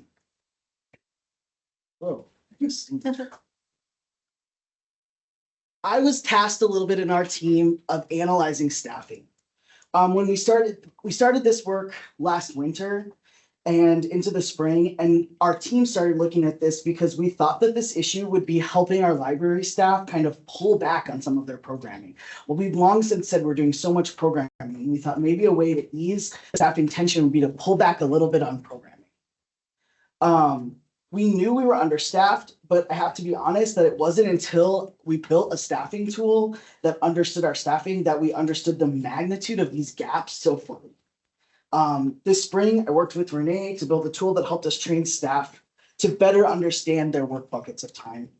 There's a few steps to this, but I really think it's important. So I just want to give you like a brief understanding of what goes into really analyzing how you do staffing at a library. First, we have to think about how many hours a week each location is open to the public. And this example is a 6-day location, and they have 46 hours that are open to the public. We also, at the library, have key service points. These are service points that we have to operate every hour of a day that a library is open in order to do the basic functions of a library. We wanted to have a realistic look at this and think about the primary components that affect staffing. I also consulted with frontline staff. I looked to my best schedulers. I talked about what is hurting you. Admittedly, I wasn't really thinking of average PTO at first, and I took it to a librarian and she was like, we have a lot of call outs and it's important for us to think about that. I wasn't necessarily thinking about circulation. I came in here thinking maybe incidents, high impact libraries that have a lot of incidents and just the desk and phone and check-in. But we evolved this as we consulted with staff. This snapshot right here is the Ekstrom Columbus Library. They're a 6-day agency. Every week, their average PTO is 68 hours. That's almost 2 people out every single day of the week. They have the highest incidence in the library system at 119 incidents in 6 months. They have lower circulation at 68,000. They have 2 desks, which 2 staff people run, and they have to answer a phone and do check-in, which a third staff person runs. We looked at the number of staff at a location, and we've made changes to start to standardize the service point contributions that each staff person has in accordance with their classification. This was generally something we did, but now we're codifying it. We worked with managers. We worked with them last month in August. I'm working again with them next week. These are going to be the ways that we do things going forward. So if you look here, we have a manager is 2 hours a day on desk. An assistant manager is 3. An L1's 3, all the way to a library technical assistant who could work 5 hours a day on desk. We moved this all the way over to this is how their off desk hours are, and we've even brought it down to programming. That's how nitty gritty we're getting at looking at our staffing when we're talking about what we're missing. This was the July snapshot that was included in the report. We talked a lot about this 1,136 key service point hours. We got that from the data before. So weekly, that means that basic stuff, considering how much each branch uniquely has leave usage, what their circulation is, and if their circulation is high enough to constitute considering that a service area, meaning that the staff have to really be actively checking in a lot all the time, or doing paging slips or holds or all those things. Also incident levels. If you had more than 15 incidents in 6 months, that means that your library has risen to a point where you need to assign someone every hour of the day to be available and ready to be in charge for facility and safety issues. So this is where that 1,136 hours comes from. I did a snapshot of September just today so that we could make sure we were talking about things. In the month of August, we hired 11 librarian ones and we hired 12 LTA positions. When I ran those numbers again, we continue to be short 1,035 hours. That is staggering. It really is. And I think that just sitting with that for a second is important. I know you're all asking why. That's a lot of people. We also have a lot of locations. We have 27 locations. We have one closed. So we think about 26. Mission is closed for remodeling. So 26 locations. Here were things that happened between July and September. We reopened the Martha Cooper Library and they needed staff to keep their library open 5 days a week. We had hired staff in little bits throughout the last 6 months, and they were temporarily working at other locations and they were pulled back. We also had staff who were working at the Martha Cooper Library before the remodel. They had been used at other libraries and they had to be pulled back. So we added an entire library. We're going to naturally lose staff to retirements and resignations. Some of these hires are internal promotions. So we're going to see a net loss. It's going to be a net gain of 0. When someone promotes, we've now lost the 40 hours of their position. We're very excited, but those are the realities of staffing. Personnel issues of varying degrees may have caused an increase in leave usage at individual locations. So we recommitted when the original data came out, we were looking at numbers. I looked at another full 6 months just to make sure. And so some of those numbers changed because people have individual circumstances like FML and things like that that cause them to take leave. We also have HR issues in the class and comp, salary and benefits issues. We've had folks say no. We have historically had a hard time hiring all of the positions that we have, because our wage has not been competitive, or we have salary and benefits issues. And that happened with our last hiring. That stuff is not controlled by us. And so those are real realities that we have to navigate with, but our department doesn't control how those outcomes go. But I wanted to bring this back to programming because that was the original thing. When I said we started doing this, it was looking at programming and pulling back. We have begun standardizing the amount of time that programming, outreach, and volunteer coordination take to prepare. Another thing we weren't necessarily doing before. We were teaching people, but now we're codifying it. That's what you see on this chart. It's impossible for me to briefly speak about every individual circumstance at all of our 26 locations, but I wanted to pull a couple that I think are snapshots. Each of these locations are important locations to the community. They're well trafficked and used. And then despite our best efforts, we have not been able to adequately staff.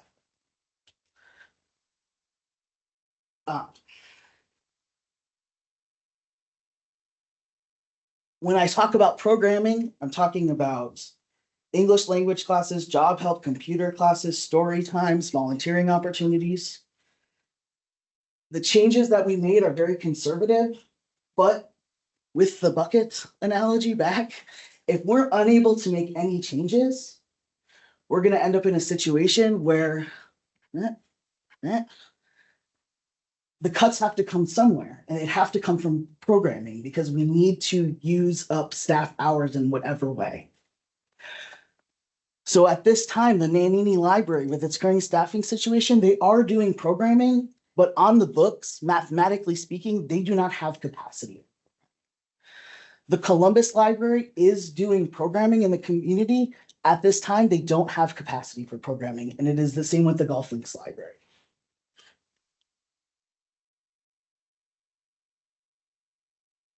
One of the things we talked about with community engagement, we're painting 2 really bright pictures.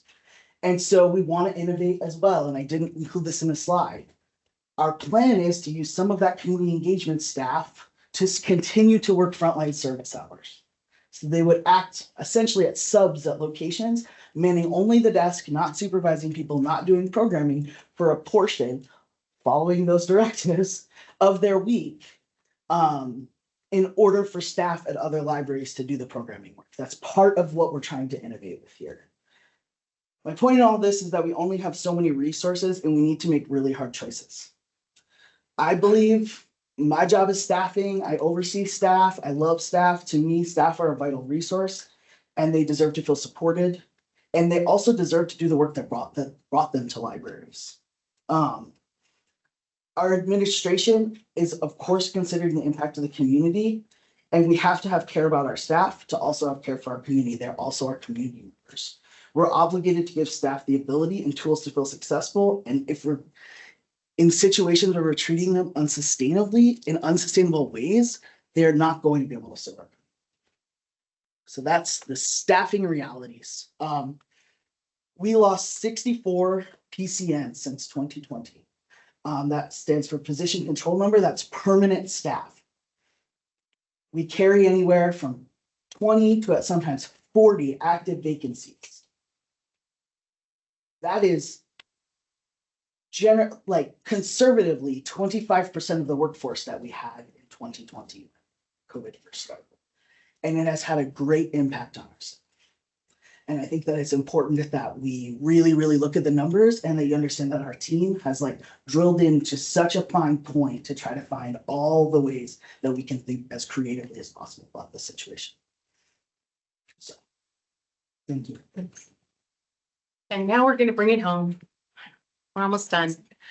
So if not this, then what? And so we're hoping that we'll get some help in that. But the reality is that, as Ann was pointing out, eventually programs are going to be cut system-wide because we just won't have the ability to do that. We already have branches closed for lunch almost every week, maybe more than one. So cuts in hours, at least we won't be able to extend hours, which is what we've been hearing from folks, is that they want more hours, and we can't do that where we are right now. And we're not doing much outreach right now. We've got the vans that you saw, we have 4 of them. They're equipped with Wi-Fi, they're ready to go anytime, but they're not going out very often, I can tell you that. So libraries are going to continue to change. We're trying to be on the leading edge, not the bleeding edge. And maybe we already are on the bleeding edge, I don't know. So how you can help support us is, if you haven't read through the white paper, I know it's long and we've used white paper and draft plan as interchangeable, but it does give you a much deeper dive into all the things you heard here today. If you have questions, ask us. We'd be really happy to help with that. Advocate for whatever you feel like is the best solution, and then let us know what you're hearing from the community. And this is just the key points. Remember that it's a draft. So, and I especially would like to draw your attention to the timeline. I know that that's been a real pain point for people. I should have just put it in as steps that we are considering and not put a date to them. So hopefully that people have understood that. We're looking for regional approach, re-engaging through outreach, maximizing all of our resources, focusing on the work we do best, and playing a supporting role in the larger community issues. I think. And thanks to my team, because they are amazing. Do we have a hard stop at any time? Okay, all right, thanks for the information. You know, I think you're gonna get the feedback you're asking for, and I think we just need to understand that it's not coming as an attack, right? But we all care about the library, and I know you've put a lot of work into this. But we're coming at it with a different picture. So I'll open it up to the board for discussion. Sharon. Thank you. I have a lot of questions, but I also have some comments that I would like to make, first of all. And first of all, I appreciate all the work that everybody did as far as staff, but I think it was very presumptuous of you to make assumptions. There were a lot of assumptions presented here about programming and what people wanted and didn't want it. When you had, plenty of time, we've had how many meetings and a retreat, we were never asked for any input or to go out to our constituents and talk, to not have neighborhood meetings when it has such critical importance, as our speakers made very clear and made some wonderful points. So I hope that the county, and thank goodness Supervisor Grijalva seems to be on this track, that there will be a hard pause on your proposed closure of Valdez for December 2024. That have, that's very presumptuous. The second thing is, and having worked downtown for 23 years and using the library for many, many different things, downtown employment is coming back. TEP employees are coming back as full-time employees. That's 900 people that are going to be downtown where before. You've got lots of student housing. You've got people downtown. If we only rely on communicating to people who have library cards or on the email, that is not a great way. We need to be using, public media, radio announcements, interviews, television, paper, next door. Give the word out to communities. And I think this is really important if you want to know what neighborhoods and communities think. Dunbar Coalition is 13 barrios and neighborhoods. I think that's about what it is now. They were horrified when I asked them if they were aware. You're talking about closing Himmel. So that, it's going to be closed for a renovation. Okay. But if you close Santa Rosa and close Valdez, that means the nearest library to downtown communities is going to be Martha Cooper, which is about 5.5 miles away. And not in Library. I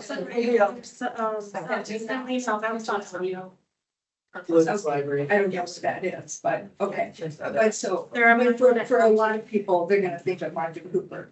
The other thing is, I don't know what your staffing was 10 years ago, but it doesn't seem fair to be using 2020 through 2023 statistics because the libraries were very unavailable during COVID. COVID just skewed everything in our world. Staffing is a problem for everybody. We wouldn't want Banner Health or TMC to close because they have a nursing shortage. They get aggressive about advertising nationally for positions, offering hiring bonuses. I had a conversation with 3 librarians from Texas at a wedding out of state. None of them, and they monitor library. None of them knew that there were librarian positions in Southern Arizona. So I don't know where you're advertising or how far you're reaching. But I encourage you as one of the speakers to think creatively and to also reanalyze are all the positions they have to be librarians or could some be IT people. The other part is whether the county did it consciously or it just kind of evolved into it. The county has chosen to make libraries a central host for programming for homeless or unhoused people. And this is what draws in then a lot of folks that causes incidents and needs security and stresses staff. I don't think libraries have to be the only place. You have numerous clinics downtown. You have Rio and TMC. You have government offices. You have parks and recreation centers. And it's not fair to families and to people who want to use the libraries that you bring in nurses, King County Health Department, social services, DES. I did a quick count, Valdez has only had on average 4 to 6 programs a month for children and families, and you average 11 programs a week for unhoused people. So I think that part of the shift in who's using the libraries and how they're using them is being driven by your very programming. The other thing that I would love to have as a future agenda item is explaining the budget because the county actually collects about 67 million in revenue for the libraries. They spend 51,500. So where was that other $5.5 million going? And the library, when I read the county budget summary twice, Steve can attest to these kind of crazy things. The county libraries are being used to fund other things like programs in the health services, some other programs, festival books. How much does that cost us and staff resources? Are we being paid for that? We need to let the community decide what their priorities are for their libraries rather than have it just be driven by staff. So the other thing I would love to have on a future agenda is a report or something from Mr. Kasachek on if we were to rebuild this building, what would that cost be? I'm guessing it would be over, over $900 million. So is 90 million of maintenance, that's much of a deferred maintenance over the last decade. Is 90 million really too much to put into this building, which is such a community treasure? And I think that's something that needs a lot more analysis. Thank you. Thank you. What are you looking for from the board today? I mean, I think we're looking for what our reservations are, where we want to see what, if this is a draft report, what are the holes we see in it so that we can get to a final report. Recommendations for additional information we'd like to see in future meetings that can help better understand the decisions we're making and the context we're making them in. And I do think it is the beginning of some different conversations and opportunities to talk through. When I was appointed in this position, I was appointed by Richard Babick. I'm a former librarian. I've worked with the system for 9-10 years in different capacities and as a branch manager. I know what it's like, all of the details and things that staff are thinking through. It's very complex and very heavy. It is really unfortunate that the timelines and information wasn't rolled out. And I think honestly, I feel like I've had a little bit of rose-colored glasses. I think what I've seen with the libraries, we've always been asked to do more with less, to be honest, because we're so creative. We care so much. We will work over those hours. We will fill the gaps. We will miss our lunches because we care about community. And so I'm hearing, what I'm hearing too is that like now we're in like more of a crisis situation, that there are going to be impacts. I really do appreciate all the ways that everybody has thought and looked at this and is pushing us to also like reimagine what the focus is going to be in our services. I know today is not like the forum that we would want to have some more community engagement. It's the advisory board, but like that is going to happen, those community like feedback sessions. This was a lot of information to digest, but it's also not the first time I'm hearing about like the FTEs. That's been something we've been reporting on. We've had capital improvement, like, updates before. I know that's like, about main library, we'll get more information. I know that our staff and our community love our libraries and we want them to grow and be responsive. And that does mean that really understanding how folks are using their libraries and how can we outreach to people that are outside of the walls of our libraries. They are also very important. So I also heard that there is a lot of care and concern to create a sustainable system for our staff and community safety, and that there's an emphasis also on library services and kind of figuring out how we can actually execute and meet people where they're at. So I just, I think I didn't want to have the rose-colored glasses for so long because everything gets, has been so great and it's great on the outside, but I know it's hard on the inside for staff. And so I really do look forward to having those like real conversations and talking with people.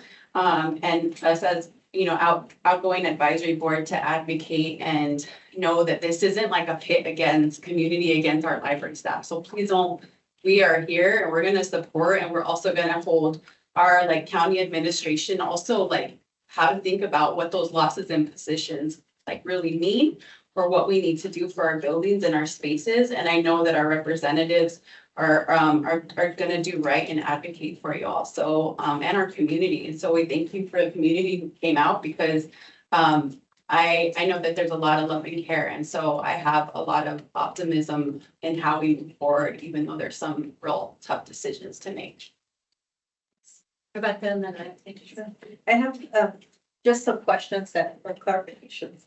So the security at El Pueblo, Frank de la Cruz, will we still need that same amount of security, even though it's going to be a community outreach? Because it does have quite a bit of security right now, but even people will still be working there. So is that still going to be an expense that we'll be having? I think, Unlikely, because it will be a controlled access building, so only employees will be going in now. And then, will the library administration, like say Amber, will your offices also move to the outreach? We don't know where we'll be. The county owns a lot of facilities and we feel like the administration and some of our other even tech services, collection development don't necessarily need to be at the same place that the main library is or the outreach offices. So it depends on what we can find for the downtown location. If it has space, we might stay in the downtown area, but that remains to be seen. And then on the Southwest Library, I guess we have to get away from saying closures because they're not all closures. They're just, some are just temporary movements, it's movements. But in that movement, I'm sure their footprint's going to increase and everything. So the staffing will also increase there and their staff will come from some of these. So moved around. One of the things we'll have to do that we unfortunately didn't do in the past is because we opened up the Esmond Station Library and did not increase our staffing. We just took them from other places. Same thing with the Sahuarita Library, and we can no longer do that. All right, so I wanted to make sure that was in there. And then just an option, could we have Santa Rosa maybe stay open until downtown reopens? That possibly just putting that out on the table from what we've been hearing. Because of the fact that there are a lot of people walking to that branch. And if we take two away at the same time, that might cause some difficulties for them. So as long as we have one open, whether the downtown branch or this stuff. And I want to say that I really appreciate the true and honest concern that you have for the staff's well-being coming from the public schools. That doesn't happen real often. So I so sincerely appreciate you looking out for your people. And when our librarians are able to do their best, they're able to provide better services for our communities. So I really think that's super, super important. And I do want to say that I think the staff has been asking what people want, what their patrons want, because you are so in tune with who's coming in, how often they're coming in. We're looking at the circulation. We're looking at what programs are being utilized. So I don't think it was, what do we want to do? You thought about how it's been used, and that's how you've created that plan. My last point I wanted to say was just, I think some of the hesitancy that public might have regarding the Valdez Main Library being temporarily close to a downtown is just because this is part of Tucson culture, this building. And I think a lot of people have that in their heart, and everyone has stories about it, about something they went to. And that's going to take time for people to support and grasp onto. But I appreciate all the work that y'all did. Thanks, Rebecca. Yeah, I want to thank everybody for, I assume that as a library staff person, it's not the funnest thing to think about, well, how do we change things and how do we close things, particularly this iconic building. But it was a really bad rollout of this report, right? And so like now we're suffering and like we're behind the ball, and it says draft, but we're talking about it in very concrete ways. And the things that we're most concrete about are the things that people are most scared about in terms of the closures. Well, who makes decisions to close a library? Is it the library staff administration or is it the board of supervisors? I think it's the board of supervisors. Well, are you getting ready to close the meeting? No, she's over. Oh, you're saying you're part of it? Yeah. Thanks. It's an aggressive timeline And I think it would be helpful if we could get more concreteness in what the community input process is gonna look like. It's very vague right now, even the way you've explained it today. In the draft report, it says that a community survey will start in September, and we've heard nothing about it. And I think what will help put people at ease, at least that they have a part in this process, is if we have the same level of concreteness in terms of where and how we're gonna get the community input. I think it's, and this was in consultation with the supervisor's office, it's a really fast timeline. And, you know, I know, I feel like it hasn't been stated directly, Valdez isn't gonna close at the end of December, right? Like, if we could get some kind of timeline out there about like, you know, we're anticipating a closure for renovations not December 31st. We are anticipating having a process that the community can participate in so that we can determine what the renovations will be and how we want to use it and what sort of space would be a good alternative if we're going that way. That would be helpful.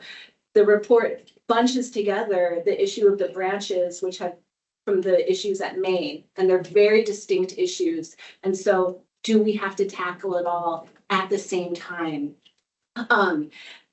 You know, for the gate counts, every time we talk about the gate counts, I'm like, well, yeah, it's down, but also like you're open fewer hours than you were before the pandemic. So is that a fair metric?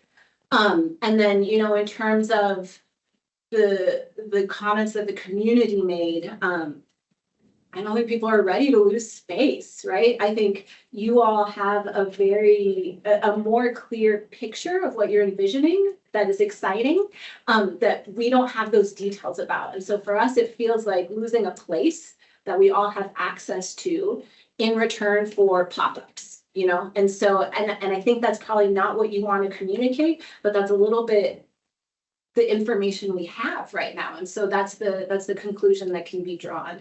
In terms of the difficulties in the hiring, and thank you for the report and like the spreadsheets, and it's clear that a ton of work went into that and a ton of thinking in terms of how do we make the most of the staff that we have and provide as much services as we have. But I think it would be helpful, particularly for the Board of Supervisors, to know like, where are the hangups, right? Like, is it a retention issue? Is it a salary issue? Are we losing candidates during the recruitment process for some kind of reason? Yes.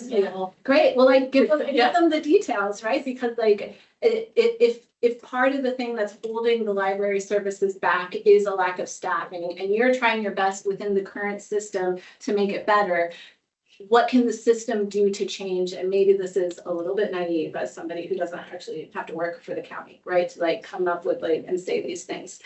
And then I'm gonna close my remarks, but not the meeting or even this part of the meeting. But I want to, this gives us one vision based on maximizing the current resources that we have and the current capacity that we have. But it's such a well-loved institution within the county. Can you offer an alternative where we actually grow the resources and the capacity? So the Board of Supervisors actually has a different alternative from this draft report to think about in terms of what if we want to do it all, right? Like how much would it actually cost to have a vibrant main library downtown and do the community engagement hub? What would it take in terms of an increase in taxes and an increase in revenue so that there's an actual choice that the Board of Supervisors can make, rather than here are the cuts that are being recommended and the ways that we change services that maybe people aren't ready for because we like, even if we don't physically go to the library, we like knowing that it's there.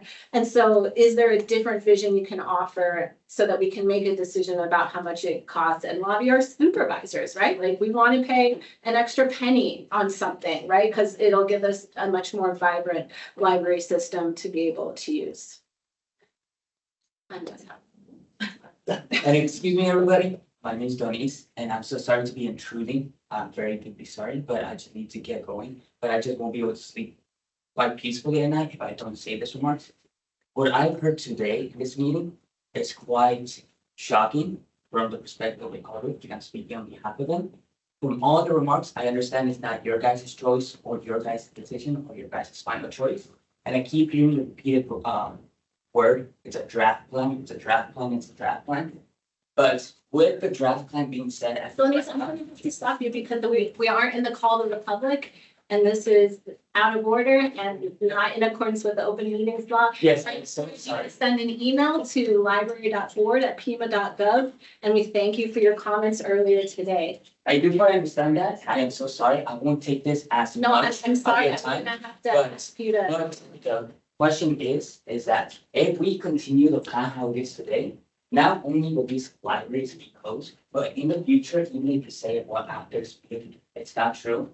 If we continue how we are today, there will be more libraries that will be closing even more in the near future. Not only these 5 locations, but if the plans are proposed and gone through right now, more libraries will be closed. Thank you very much. Great, anybody other comments from the board? Actually, why don't you go first here? I'll make it quick. The leaking of this report was so damaging. And I think when you are planning something with so many impacts and so many ramifications, you have to start with a transparent public process. And it just undermines so much of the credibility. So that part, mind blowing. But bravo on developing a tool for assessing the staffing needs. That was never done. It's like mind blowing that it's this bad. And I think that, maybe we should have been doing some of this housekeeping of the system all along. And doing it in one big dump is just too much. And I think it needs, again, more time, more community involvement. What is the city's part in this?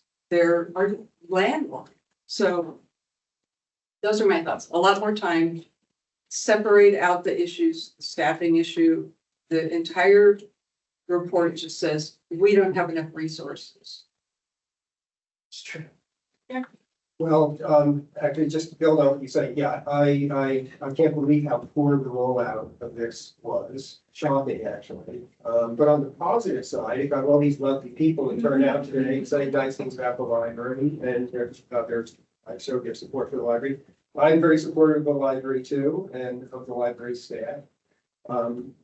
The draft plan talks about community engagement and outreach and partnership. Those are all good things. And that's why I'm so confused that there was absolutely none of that in the development of this plan. It's a public library. The plan for the future should engage the public, not at the end as an afterthought.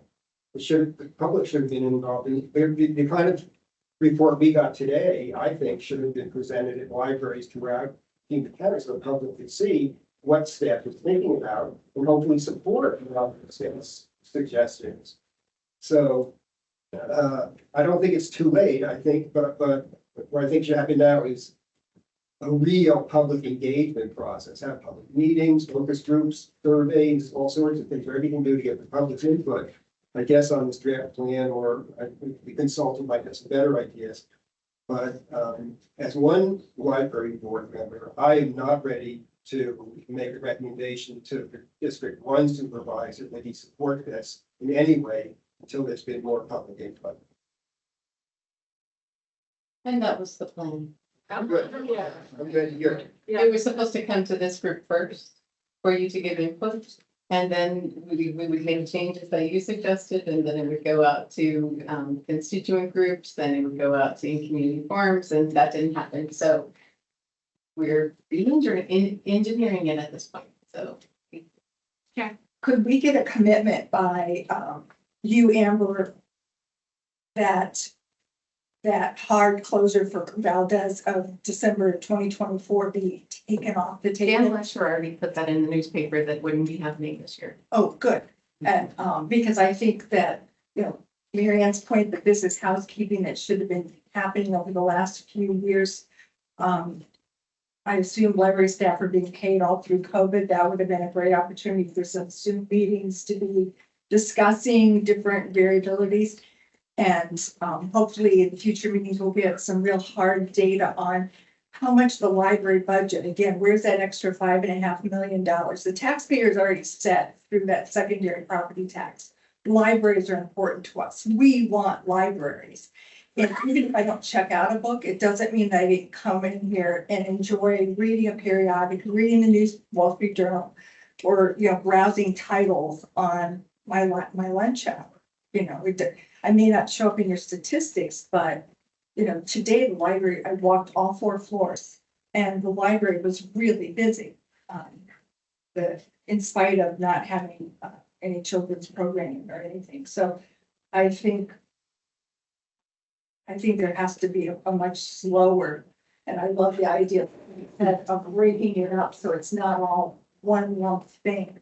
Staffing is different than maintenance. Security is about what programs and what you're doing there in our partnerships with the sheriff's department and the city of Tucson and law enforcement and all sorts of different, you know. I'd like to say, Sharon, I actually find it very offensive, what you just said about the staff, library staff's revolt during COVID. And I say that with almost tears in my mouth, because if you would read our reports, if you go back, if you were here, our library staff actually stepped up way up and beyond. And they did so many different things for people. People got sick, people that, you know, lost their lives. They saw community lost their lives. So I just think that to have a few meetings virtually when we had a mass exodus of people for a multitude of reasons, and the library stepped into roles that were way outside of what people signed up to do, is I feel is a big dump. So I just have to recognize that. And I apologize, that was not my intent. My intent was that 2 years of things being very different gave us an opportunity sometimes to have a different perspective and maybe dialogue on things that we're worried about, like staffing. Okay, I just want to make this comment too. I think as a board, we need to be careful on what kind of messaging we're giving to people as well. And you can't be saying 5 closures or constantly calling them closures, because that's not even what it's talking about. We need to be careful that we're giving the right messaging to people that we're talking to, because if we're the ones who are promoting these misconceptions, that's not good either. So I think we need to be careful with the messaging that we are giving as well, because if we read through this, they're not all closures. Some are just reimaging them, some are moving, some are closing temporarily until the building's open. Well, some are real closures. Some are real closures, but they aren't all closures. And so I think we need to also be aware of that. But like, you know, I'm not more with that. So Chattanooga Library, there was when I saw it in 3 months, it was going to close. That became shocking, right? You know, and I assume that people saw it in the newspaper were shocked as well. Well, I thought some of them are, but not. I think we cause a. But as the gentleman said, we got to the early, it sounds like it's a done deal, and it's not. Right. You keep saying, oh, this is Exactly. but the public might not be. Pretty hard to overcome Yeah. Right. So my mind's a spaghetti right now. So nomenclature aside, I was firmly in the stories portion. And I still am. So I'm going to tell you my story. Calling it a closure again, nomenclature, or not calling it a closure. I moved next to the Gaza Marana Library. It's gone. We were promised 3 years. It's not bad. If we do close a library, promising that it's going to come back in one form or another is maybe a promise we can't keep. To that end, I think a part of the plan needs to be me. That was traumatic. My son doesn't have a library, and Wheeler Tech Abbott is not a substitute. It's a great library, but we're not driving to Cortero to do that. There needs to be a plan for the trauma that it will cause to the community. Maybe if that's increasing engagement a year after that closes or whatever. I don't know. So I think that needs to be part of the plan. Last thing I'll say is The only solution is more funding. Everything else is a compromise. Agreed. Yeah. And nobody in this room can make that decision. So we have to get involved with our people veterans. Any further comment? This is a minor point, but I feel on behalf of the staff, I need to make it because of the comment about people being paid during the pandemic. 200 of our staff were on furlough and had to use all of their sick leave and vacation time. Coming back from that was not that available. So I just wanted it to be clear that not everybody got to work and be paid during that time. Thank you for that clarification. And I made that comment only because so many people communicated differently during COVID because lives were so different. Any further discussion on this point?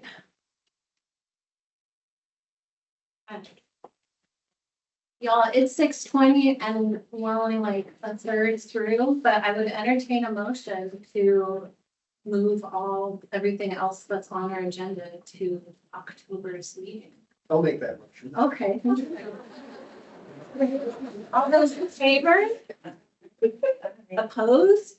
Okay, abstentions? All right, it carries. That means we're at adjournment.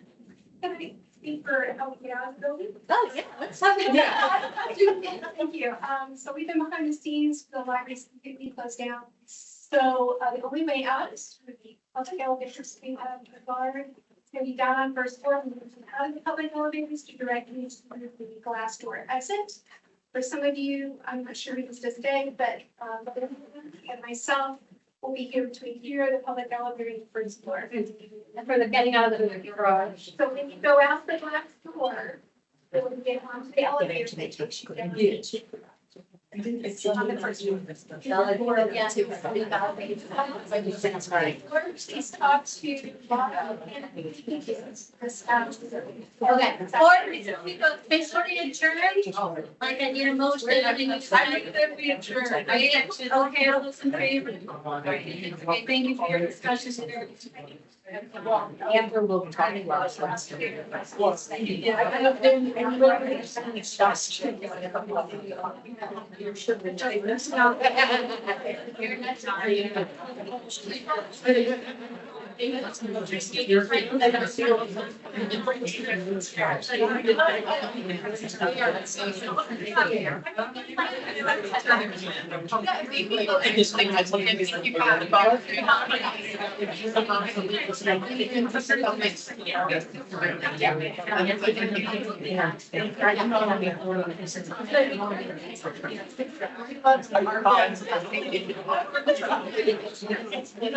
like, Oh, I should. I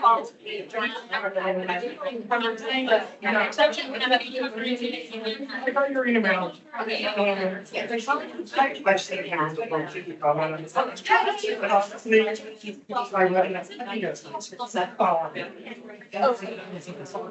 And it was something that I used to get. Just think about it.